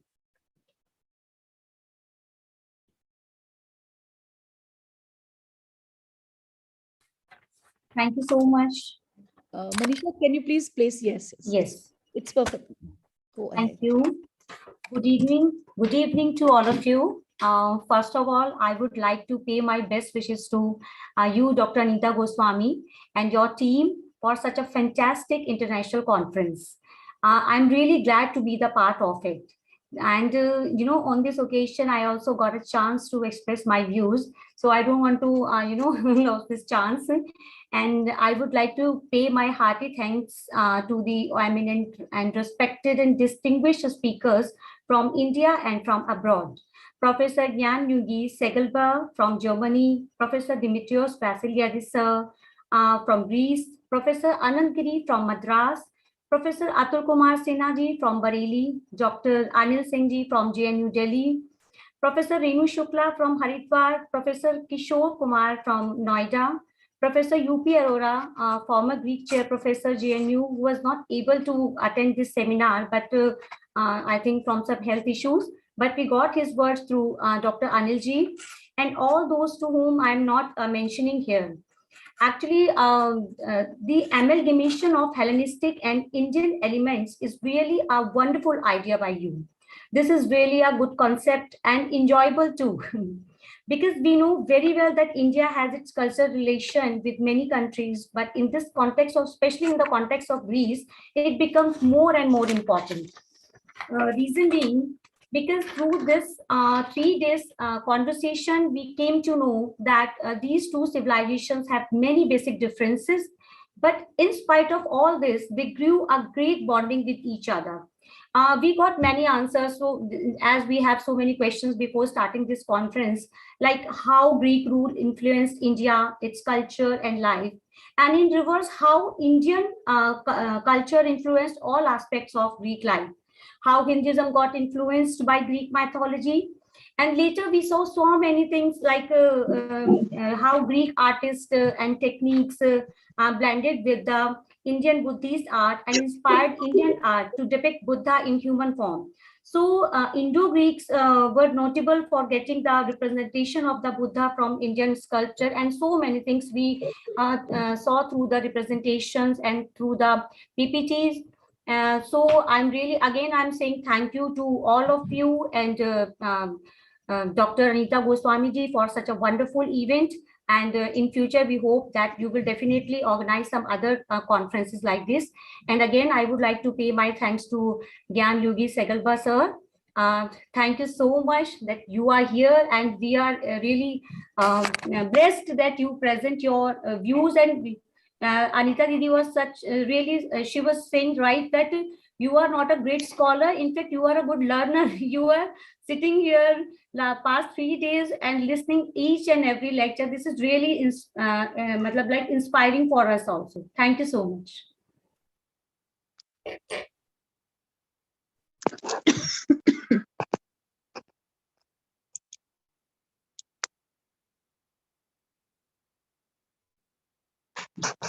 Thank you very much, Manisha. Thanks for having your words. Thank you. You have also been a part of this from past 3 days. So I thank you again for this. Now I would like to call upon Tapesh ji, Dr. Tapesh ji, to kindly express your views. How do you feel about the conference? Last 3 days, I have found that each and every person are actively participating, and organizing committee and coordinators are also well updated, and they are coordinating with the participants. They are personally touch giving. This is the actually virtual platform, but we are not facing any problems. They are talking with us very respectfully, giving the feedback, and they are motivating to the research scholars to come in the platform and go for the better study. So this is a nice and successful. और मैं अंत में यह भी कहूँगा कि हमको अपनी संस्कृति को बचाने के लिए जो कार्य करना चाहिए था इंडो ग्रीक की ओर से, और अपने कल्चर को दूसरे देशों के साथ एक फ्रेंडली रिलेशन जो होना चाहिए था, वह भी बनाने में यह अंतरराष्ट्रीय संगोष्ठी जो है सफल रही है। मैं इसके लिए आयोजकों को और पार्टिसिपेंट को, some foreign delegates are also very useful for us. I also give the thanks to them. Congratulations, everybody is very happy to participate with your group. Thank you. Thank you, sir. Thank you very much, Tapesh sir. And हम आपकी बात कभी नहीं भूलेंगे जो आपने उस दिन छोटा सा एक व्यंग किया। अभी तक हम लोग प्रधान पति और वो देखते थे, अब हम प्राध्यापक पति भी देख रहे हैं। खैर, अब मैं इनवाइट करना चाहूंगी डॉक्टर मुरुगेश को, जो कि हमारे साथ गुजरात से जुड़े हुए हैं। It is my humble request to doctor Murugesh to kindly share his views about the conference. Thank you so much, ma'am. A very good afternoon to each and everyone present here. I, Dr. Professor Murugesh Nayak, very grateful to be a part of international conference held from 29th January to 31st January 2022 on Zoom platform by Department of History, SMP Government Girls College, Meerut, in collaboration with the Greek Chair, Jawaharlal Nehru University, New Delhi, India. Thank to Chief Patron, Dr. Amit Bhardwaj sir, and convener Dr. Anju Singh. Because of you, I get chance to connect with our guest from Russia, Germany, Greece, UK. Thank you for inviting me in this conference and for giving me to the opportunity to speak about Hindu temple architecture. I get new information from many of you who present their topic. I would like to thank organized committee convener Dr. Anita Goswami, organizer secretary Dr. Raj Kumar Singh, Dr. Anil Kumar Singh, and also member जिनके नाम भी मैं यहाँ लेना चाहूंगा, क्योंकि हर किसी का योगदान रहा तभी बड़े पैमाने पे कुछ निष्कर्ष निकलता है और अपनी ऊंचाइयां सर करते हैं। तो मेंबर में भी doctor Suresh Jain, doctor Bharti Dikshit, doctor Lata Kumar, doctor Anju Garg, doctor Poonam Bhandari, doctor Sudha Rani Singh, doctor Monica Chaudhary, doctor Vikas Kumar, doctor Bharti Sharma, doctor Ashish Pathak, doctor Amar Jyoti, and also technical expert Dr. Geeta Chaudhary, Dr. Vaibhav Sharma, Dr. R.C. Singh, Dr. Usha Sahani, and Dr. Poonam Bhandari. So this international conference, a very wonderful and knowledgeable experience. मेरी side से ये memorable रहेगा और इस opportunity के लिए पूरी team का मैं धन्यवाद शुक्रिया प्रकट करता हूं मैं। Thank you so much, ma'am. Thank you very much, Murugesh ji. And because of you, we could be able to hear Gujarati also. And my all colleagues also enjoyed that experience. It was a really wonderful experience with you. Thank you for being with us, for sharing your views about the conference, for having wonderful words for this conference. Thank you very much. Okay.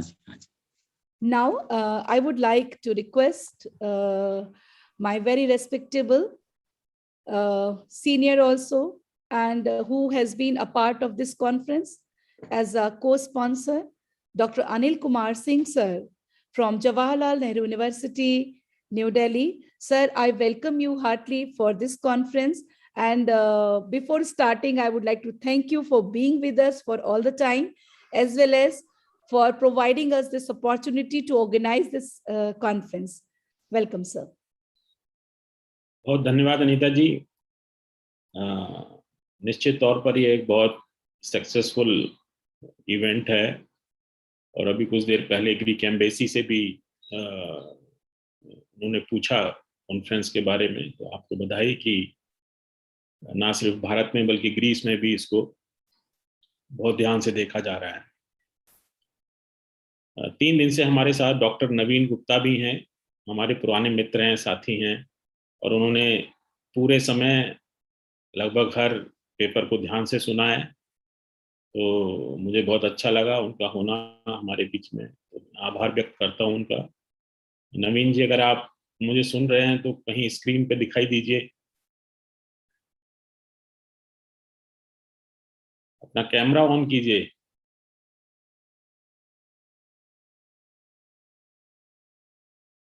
मैं उनका नाम देख पा रहा हूं, लेकिन चलिए, तो आप बधाई की पात्र हैं कि आपने बहुत कम समय में इतना महत्वपूर्ण कार्यक्रम आयोजित किया।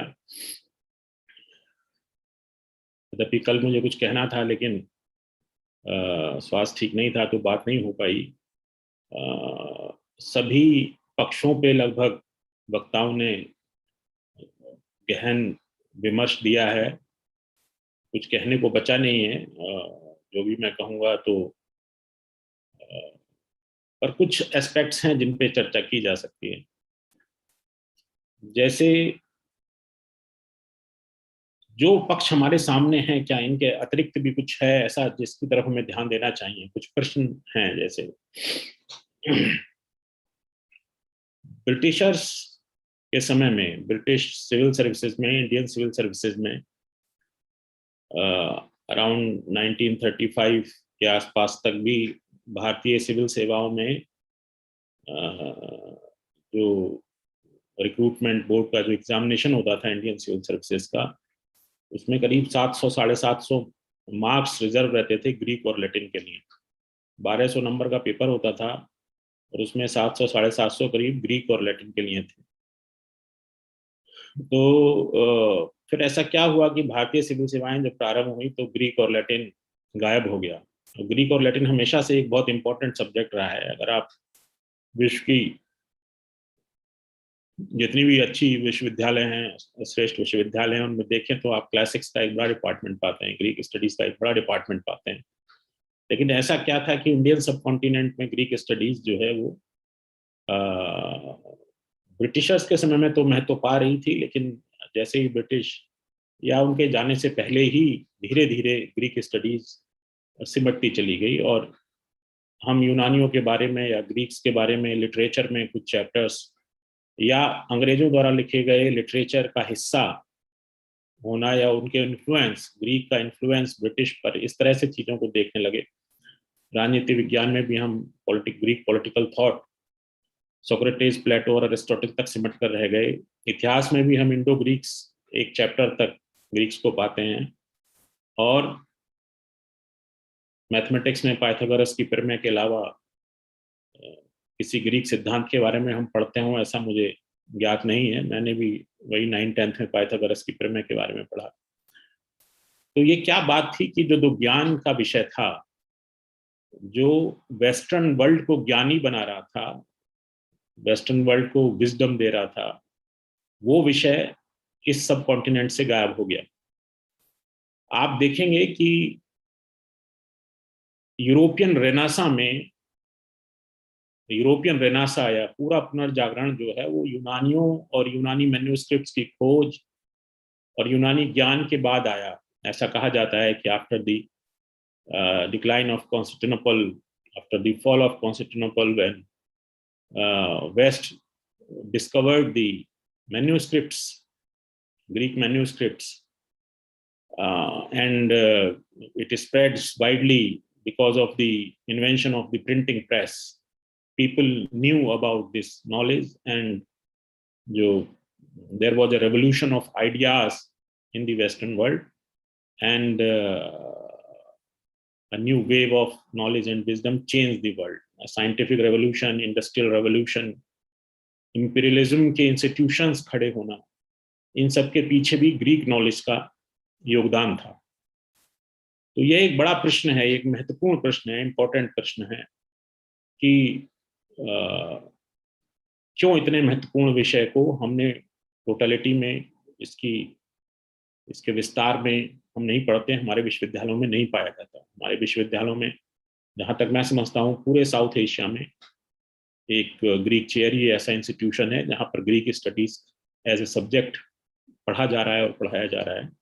और उसके पहले हमने भारतीय इतिहास और संस्कृति के अपने डिग्री कोर्स में एक पेपर के तौर पे, मतलब चूंकि प्रोफेसर अरोड़ा वहाँ प्रोफेसर थे रोहिलखंड यूनिवर्सिटी में और वो विशेषज्ञ हैं, तो उनके द्वारा पढ़ाया जाने वाला एक पेपर हम हेलेनिस्टिक वर्ल्ड का पूरा पढ़ते थे। उसके अलावा आप देखेंगे तो हम फ्रेगमेंट्स में ही ग्रीक नॉलेज को जानते हैं। हम हायर एजुकेशनल इंस्टीट्यूशंस में पहुंचने से पहले या पोस्ट ग्रेजुएट लेवल तक पहुंचने से पहले बहुत छोटे छोटे फ्रेगमेंट्स ही ग्रीक स्टडीज के, ग्रीक के बारे में पाते हैं। तो इसकी तरफ हमें ध्यान देना चाहिए कि ये क्या था, ये क्या फिनोमिना है कि ऐसा है कि जिस भाषा और क्षेत्र का और वहाँ के लोगों का भी राज्य, इस जहाँ से इतिहास हमारा शुरू होता है, अगर हम सबसे पहले इंडस वैली सिविलाइजेशन पढ़ते हैं, उसके बाद वैदिक कल्चर, उसके बाद ग्रीक एम्पायर आ जाता है, इंडो ग्रीक्स आ जाते हैं, और जो करीब 250-300 साल तक हमारे नॉर्थ वेस्ट में इन्होंने शासन भी किया, उसके बारे में हमारी नॉलेज विश्वविद्यालयों में, कुरिकुलम में, किताबों में बहुत सीमित हो गई।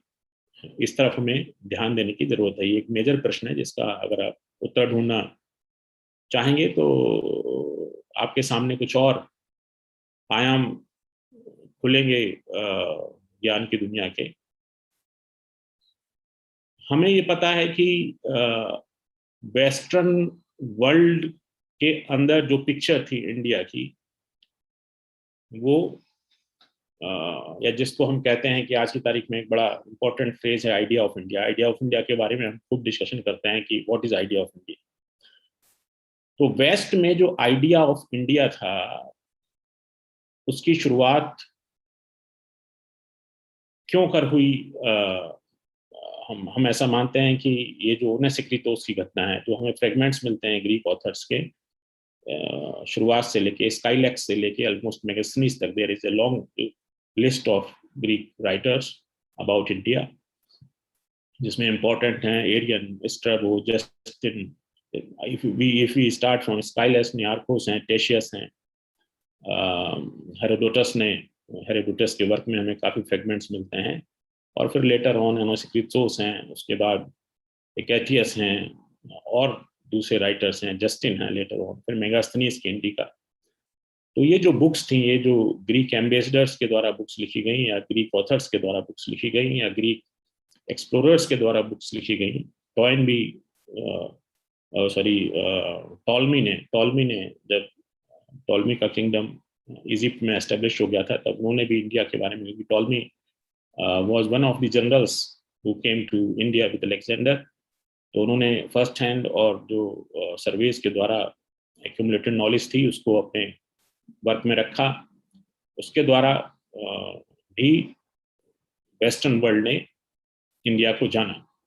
तो हम ये जानते हैं कि जो पॉपुलर रीडिंग्स होती हैं, जो पॉपुलर या हम कहें जो इंडिया के बारे में रोमांस था, वो किस तरह का था। वो रोमांस एस्टेब्लिश हुआ बेसिकली ओनेसिक्रिटस वाली घटना जिन्होंने व्यक्त की है। ओनेसिक्रिटस जो अलेक्जेंडर की जिम्नो सोफिस्ट के साथ जो मीटिंग थी, उस मीटिंग का जो आउटकम था, उस आउटकम को ओनेसिक्रिटस ने एक्सप्लेन किया, ओनेसिक्रिटस ने लिखा, और वो बहुत पॉपुलर हो गया वेस्टर्न वर्ल्ड में, ग्रीक वर्ल्ड में और ग्रीक एम्पायर में, और लेटर ऑन वेस्टर्न वर्ल्ड में। और वहां से इंडिया का इमेज बना the in country of philosophers, है ना, इंडिया फिलोसोफर्स का देश है। आम जनता में जो मैसेज गया, इंडिया फिलोसोफर्स का देश है। और हेरोडोटस और टेशियस ने तो इंडिया के बारे में जो रोमांस लिखा, जिसमें उसने कहानियां लिखी कि इस तरह की कहानियां जो रोमांच पैदा करने वाली कहानियां, जैसे मार्तिकोरा के बारे में वर्णन किया कि एक ऐसा एनिमल है जो कि जिसकी पूंछ जो है वो तीर छोड़ती है और जिसका मुख शेर की तरह है। तो the description was almost a combination of the tiger, lion, porcupine and whatever may be imagined, वो उस तरह से उन्होंने इमेजिन किया। And then there are stories like this that there were people in India who were so small in size that they were sleeping in their ears, है ना, वो इस तरह की कहानियां। Then about the stories of the animals like monkeys etc. तो भारत के बारे में जो पिक्चर वेस्टर्न वर्ल्ड में थी वो इस तरह की थी कि ये वंडरफुल नेशन है, ये वंडरफुल एनिमल्स का नेशन है, और फिलोसफर्स का नेशन है ना, इस तरह का एक इमेज था। The story of the gold digging ants, है ना, सोना खोदने वाली चींटियां, एक ऐसा पहाड़ है जहां पर चींटियां सोना खोदती हैं। और तो all these stories were being said about India, or there was a certain romanticism about India even before Alexander came to India, and all these stories were somewhere in the subconscious mind of the Alexander when he reached here. Stories which were said by the previous authors, before Alexander came. Those stories were part of the description of India given by the traders also. तो जो स्काईलैक्स से लेके Alexander के time तक की जो stories India के बारे में लिखी गई थी, उन्होंने जो रोमांस क्रिएट किया था, उस रोमांस से अफेक्टेड था अलेक्जेंडर और अलेक्जेंडर के साथ आए जनरल्स, और उनके बाद जिन लोगों ने लिखा वो mostly philosophical intellectual status of India उसके बारे में लिख रहे थे। तो जो पहले की कहानियां थी उन्होंने भारत के बारे में पिक्चर खड़ी की थी। अब आप देखिए कि अब ये जो पिक्चर थी, ये जो इंडिया के बारे में इंडिया का जो एक पिक्चर बन गया था, ये पिक्चर जो ब्रिटेन में 12th century onwards universities establish होना शुरू हुई, जब इन यूनिवर्सिटीज में जो सबसे इम्पोर्टेंट ज्ञान देने का जो सब्जेक्ट था वो ग्रीक हुआ करता था। लोग ग्रीक ऑथर्स को पढ़ते थे। तो ग्रीक ऑथर्स जो इंडिया के बारे में लिखते थे वही वो इमेजिन करते थे इंडिया के विषय में। इंडिया के बारे में जो नॉलेज थी वो through whatever world was seeing about India was seeing through the eyes of the Greek authors. और the world view and the view of India, जो कि अब आप देखिए कि 16th सेंचुरी में पुनर्जागरण हो रहा है, उस समय ग्रीक पढ़ रहे हैं, और लगभग उसी समय ब्रिटिश ईस्ट इंडिया कंपनी की स्थापना हो रही है 16वीं शताब्दी में। ब्रिटिशर्स निकलते हैं एम्पायर बनाने के लिए, और एम्पायर बनाते बनाते वो अपना 17वीं शताब्दी 18वीं शताब्दी में भारत में पहुंचते हैं। तो they were having an idea about India.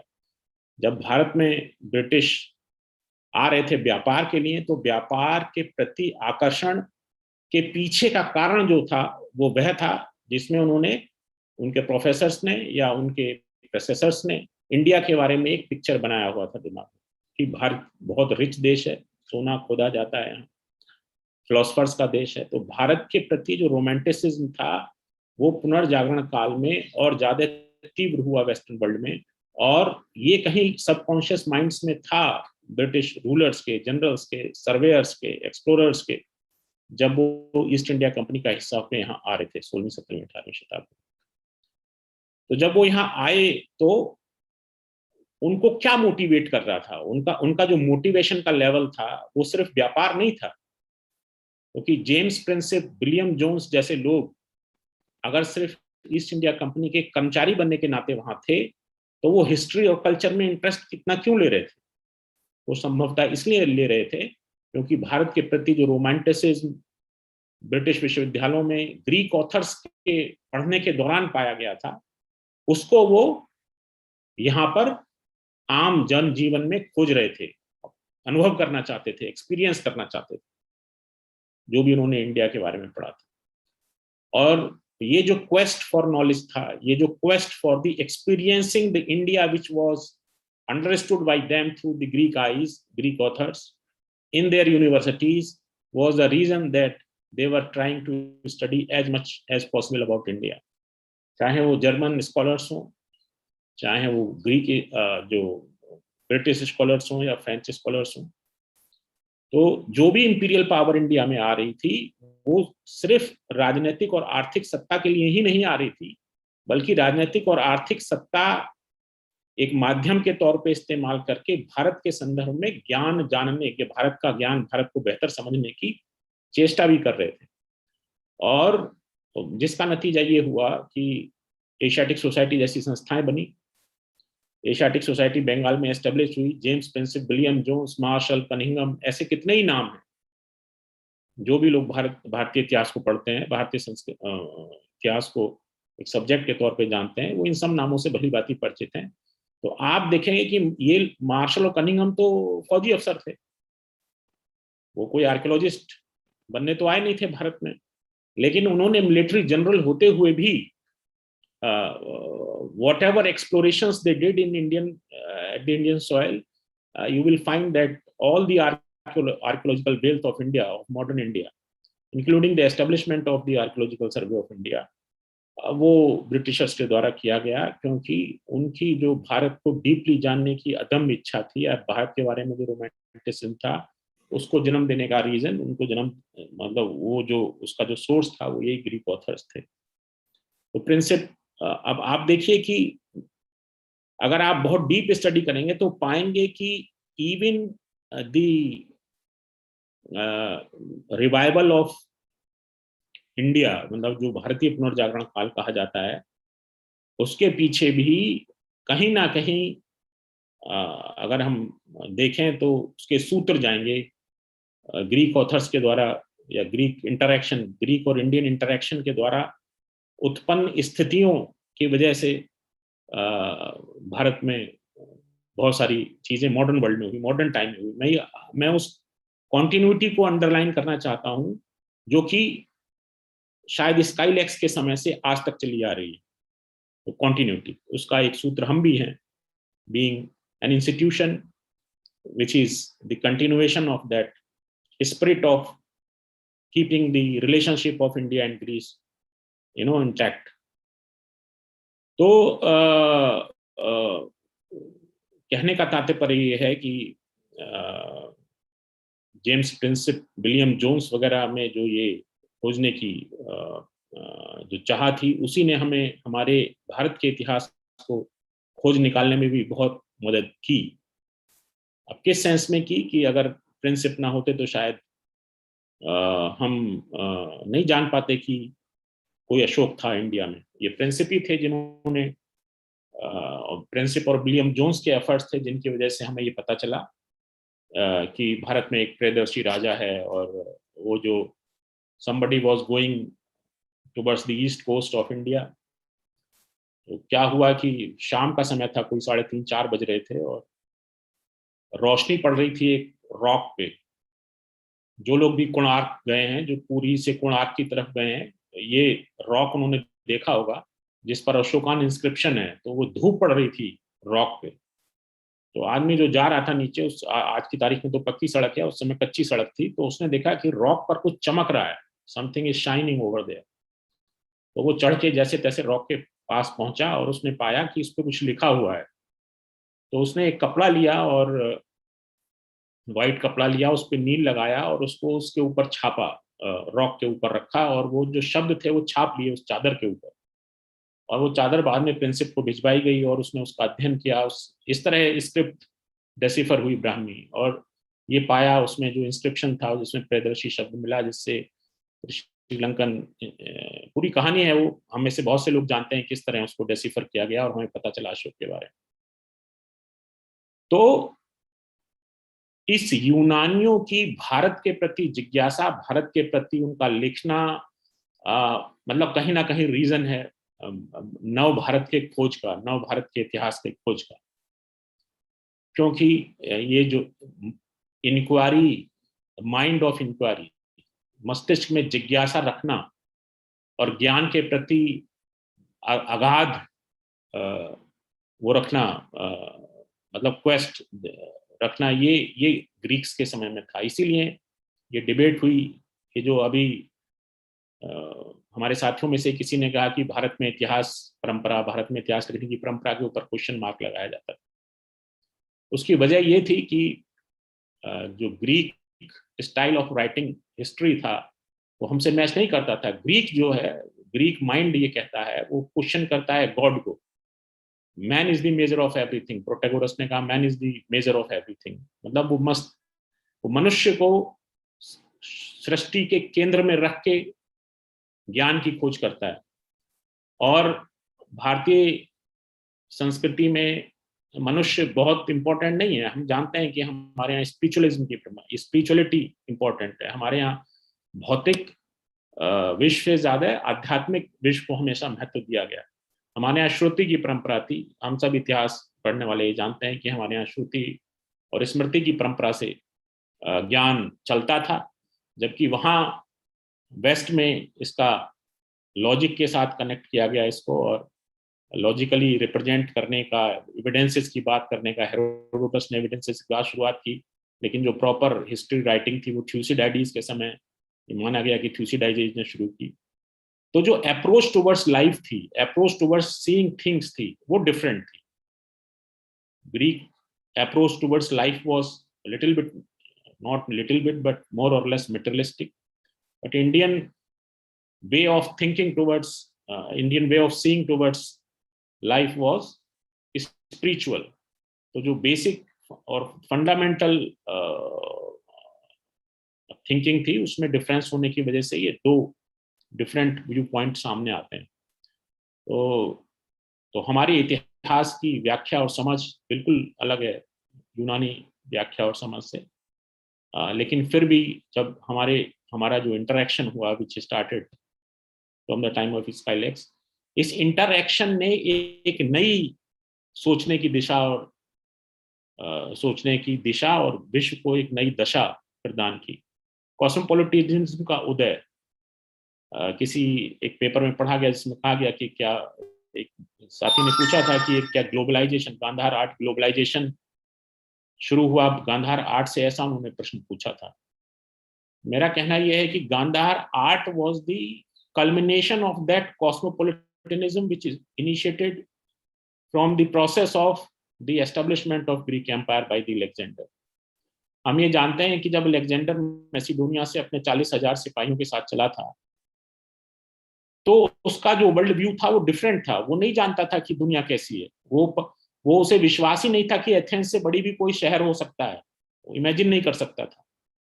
लेकिन जब हम जानते हैं कि जब वो बेबीलोनिया पहुंचा तो उसकी आंखें हारत से, आश्चर्य से फट गई जब उसने इतनी विशाल बिल्डिंग्स देखी और इतने कलरफुल पैलेसेस देखे। तो वो सरप्राइज था। पर्सीपोलिस, एक बतना, सूसा, ये जो पैलेसेस थे, ये बड़े पैलेसेस थे in comparison of any place in ancient Greece. तो उसके लिए हैरत की बात थी। और जब वो चलता हुआ भारत तक पहुंचा तो भारतीय संस्कृति के बारे में जब उसने जाना या फिलोसफर्स को सुना या इंटरेक्शन जो भी हुआ, भारत के जो उसने राजाओं को देखा, उनसे मिला, तो वो चमत्कृत था कि ऐसा, मतलब उसके लिए वो हैरानी भरी चीजें थी, क्योंकि अरिस्टोटल ने उससे जो भी बताया था वो वही बताया था जो अरिस्टोटल से पहले लिखे हुए ग्रीक ऑथर्स के थ्रू उसने जाना था, अरिस्टोटल ने जाना था। तो वो इतना विस्तृत और वो नहीं था जितना उसने देखा। और ऐसा कहा जाता है कि आश्चर्यचकित वो इतना था, इतना प्रभावित था, इतना इम्प्रेस था ईस्टर्न वर्ल्ड से कि ही डिसाइडेड टू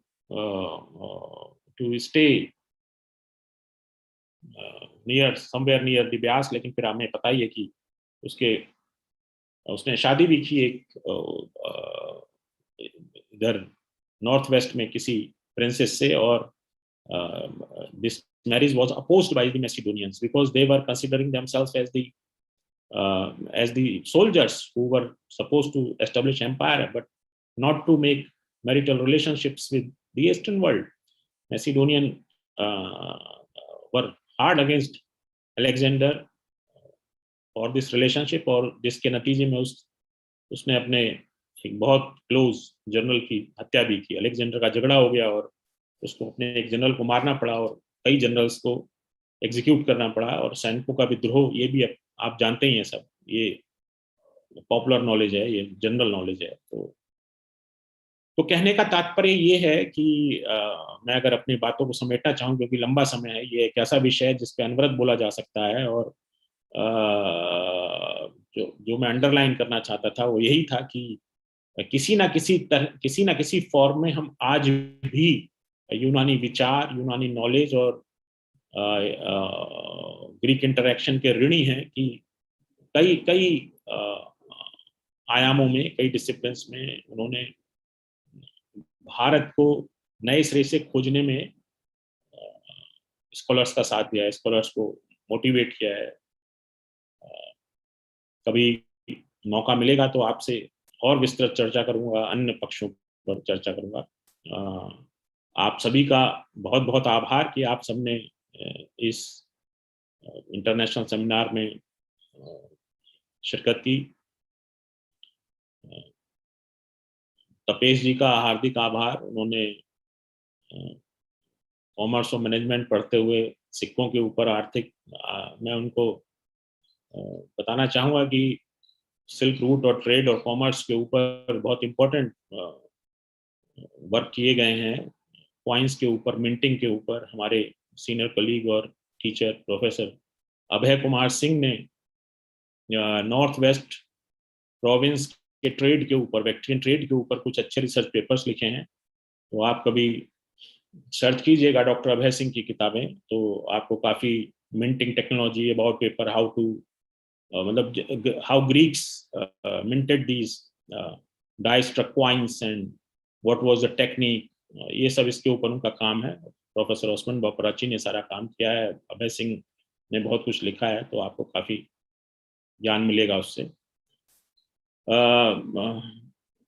तो प्रोफेसर अरोड़ा हम सभी के ज्ञान का स्रोत हैं, हम सभी के टीचर हैं। मैं डॉक्टर अनीता, मनीषा जी, रेणु जी, हम सभी उनके स्टूडेंट हैं, और भारत में ग्रीक अध्ययन के वो प्रणेता हैं। उनका आभार तो किसी भी शब्द में हम व्यक्त करें वो कम है। Professor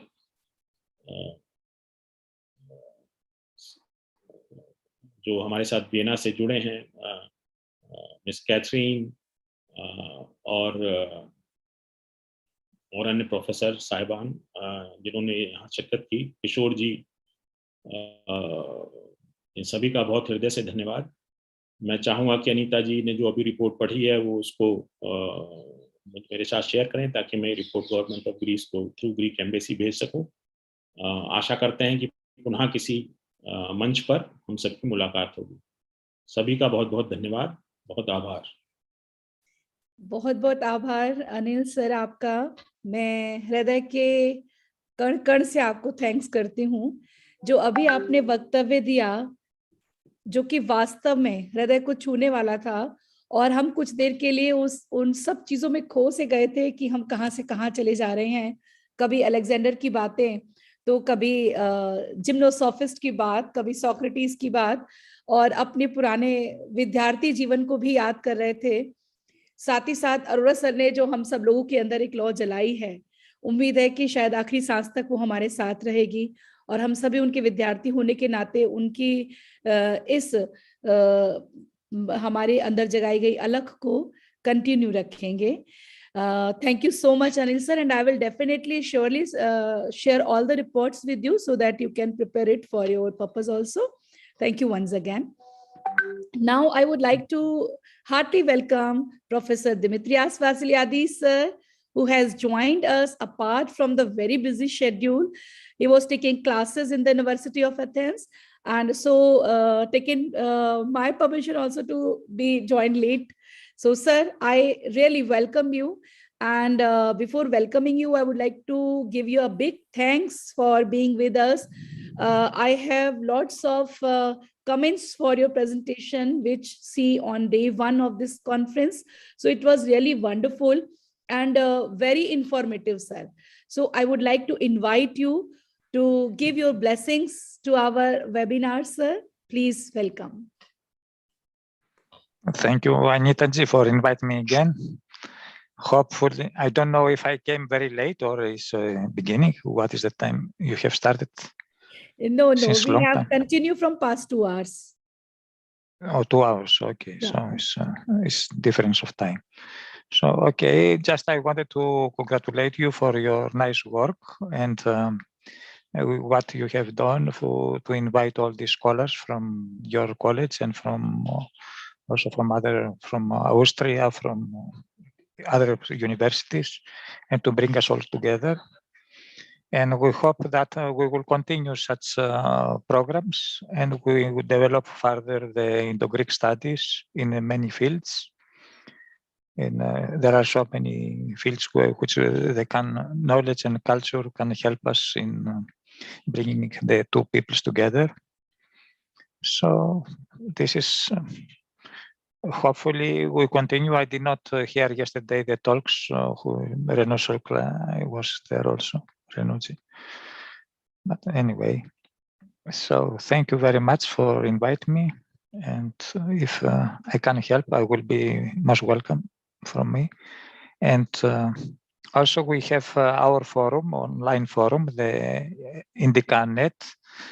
We keep this name Indica from the pre-Socratics and from Megasthenes. All the Greeks used to write when we were writing about India, Indica, and we kept this name. So we publish articles and research papers and news related to Indo-Greek studies, and we have also made a publication about this seminar. If you like to send us a report or some articles, it's welcome to see them and to publish them in our forum. So we can be online. And any scholar who is doing research and wants to make publications, he is welcome to send us his work in English or in Greek, in Hindi also, but not many people here in Greece read Hindi. But anyway, okay. Thank you very much, Anita-ji. That's from me. Thank you so much, Vasiliadis, sir. It has been past 23 years from when I know you, sir. And we were very young university student when first we meet you in the international conference in Bareilly in IVRI. I hope you remember, sir. So from that time, we are in touch with you, and without any hesitation, I always contact you to collaborate with us. And I heartily thank you very much for giving this invitation, that those persons who are doing research in the field of Greek or writing any research papers, you will help them and you will publish them on your ground from your part, from Allegory as well. And I regularly following Allegory, which is doing a very wonderful job, not only in Greece, but those who scholars are very much interested in the studies of Greece. So it is really a good platform, as well as apart from your Alanipa here, Anilji also started the Hellenistic Study Center, which is in coming days going to organize an international conference. So we all will together again there also. And sir, I hope that with your collaboration, with your support, with your blessings, we will definitely do good things, sir. Yeah, Anita, let me say a word about this seminar, which is coming up on 5th April. We have this Indo-Hellenic Research Center, and all of you, almost 47 are listening to me right now in this seminar. You all are invited to participate in the World Conference, virtual World Conference on Greeks, Kushans, Huns, and Gurjars. Their cultural legacy in the Indian subcontinent is the title of the conference. And although 30 January was the last date to submit the abstracts, but I will extend the date till 28th of February in order to give opportunity to all those scholars who do not know. We are accepting the papers in English and Hindi, both languages. So maybe you can go at the website to find the details of this seminar. Website is ihrcind.org, ihrcind.org. This is the website. In the chat box, maybe Anita can mention about it. Yes. And so this will be a good opportunity for all of you who want to present a paper. Although this is a paid conference, there is a fee, but it will be worthwhile for those who really want to put serious work of themselves. And the selected papers will be published in a volume after the successful completion of the conference. So you all are welcome. Thank you, Madam, Anil, sir. please post in the group also. Yes, sure. Anil sir, you just forward me the WhatsApp brochure for that, so that I can forward it to both the groups of this international. Sure. I am doing it right now. Okay, sir. Thank you. So thanks a lot, Anil sir. And Vasiliadis sir, thank you so much for giving your blessings with us, sharing with us, and being with us. It has been really the privilege of Shahid Mangal Pandey Government Girls PG College to have you with us. And I hope that in future also we will jointly make some programs, good programs for the benefit of the scholars. Thank you very much, sir. So now we have come to the conclusion of this webinar. And before closing this, I would like to thank each and everyone who has been a part of this webinar from past 3 days. Even we were on the virtual platform, but what I saw that in this virtual platform, we could have more time to listen, more time to share our views, and it was purely academic. We were not indulged in any kind of a high tea or something like snacks or dinner or lunch, but we were totally dedicated to the studies, to the academics, to the discussions. So these discussions will be really fruitful, and I will definitely share the report with Vasiliadis sir, with Anil sir, so that these things can go further. Moreover, I am very much thankful to each and everyone present in this webinar, especially all the participants who totally dedicated their time to the studies. Even in this Corona period, we have been able to find out the way to express our views. And it is the time to share on virtual mode also. Sometimes we just forget that we are on virtual mode because of the lively discussions we had over here. From past 3 days, Gyan Luigi sir has also been with us all the time, listening all the scholars, all the participants very keenly, and even commented on them. Professor Anantagiri was also a very good presenter for the purpose of this amalgamation. Then we had nice presentations from Dr. Tapesh, Dr. Murugesh, Dr. Shaheen, Dr. Atul sir, Dr. Manisha Tyagi, Dr. Aisha Fatmi, and many more. And from that, apart from that, my college colleagues also supported a lot for me. And most important is my principal support. Without whose support I could not be able to do this very wonderful workshop or this webinar, which is a little bit difficult for each and everyone. So I thank her very much for all time guiding me and providing me this opportunity to put together all the learned scholars, not only from abroad, but from India also. So I thank you very much, Principal Ma'am, Professor Dr. Anju Singh Ma'am. Thank you so much. Then I would like to thank my all colleagues, my all organizing committee, then all the reporters who have paid their full attention towards this webinar. I know that it was very difficult for all of us, not for me only, because this Greek kind of things we have not studied. And from those, some are from the science background, some are from the commerce background, and they people always escape themselves from the study of history. So it was not only the study of history, but a very specific study of history related to the Greek and Indian amalgamation. So all the participants, all the colleagues tried their best to put with us. I would like to thank Dr. Usha Sani, Dr. Geeta Chaudhary, Dr. Bharti Sharma, Dr. Swarnlata ma'am, Dr. Parul ma'am for doing their job as a reporter, as a presenter, and to collaborate with me to present this webinar in a well manner. Then I would like to thank all my technical support team, Dr. Geeta Chaudhary, Dr. Weber sir, and my research scholar, Dr. Pankaj Agarwal, for paying full attention to make this program a smooth running one. And I realized that in past 3 days, we could not have faced any kind of problem while on being virtual platform. So it is a very blessings from the God that we could complete it without any hurdles, without any problems. Then I would like to thank all the participants from all over the country and abroad who took great interest in this conference. We have the live telecast of all these 3 days program on my YouTube channel, Dr. Anita Goswami. So those who want to see it again and want to have the knowledge of full program can go through it. All 3 recordings are there on my YouTube channel.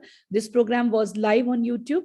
And as sir, I would like to thank Elinepa also, Vasiliadis sir, for being with us. Then Anil sir, I would like to thank your society, Hellenistic Study Center also for being with us. Apart from this, this program was organized by the Ek Bharat Shresth Bharat, Azadi Ka Amrit Mahotsav and Chauri Chaura Shatabdi Mahotsav, which are the very important programs from the Government of India, and we are observing this from past many months.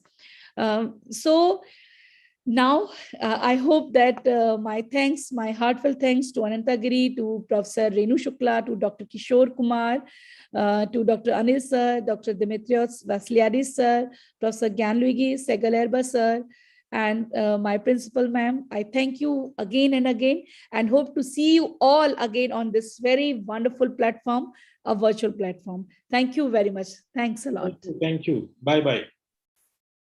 Thank you.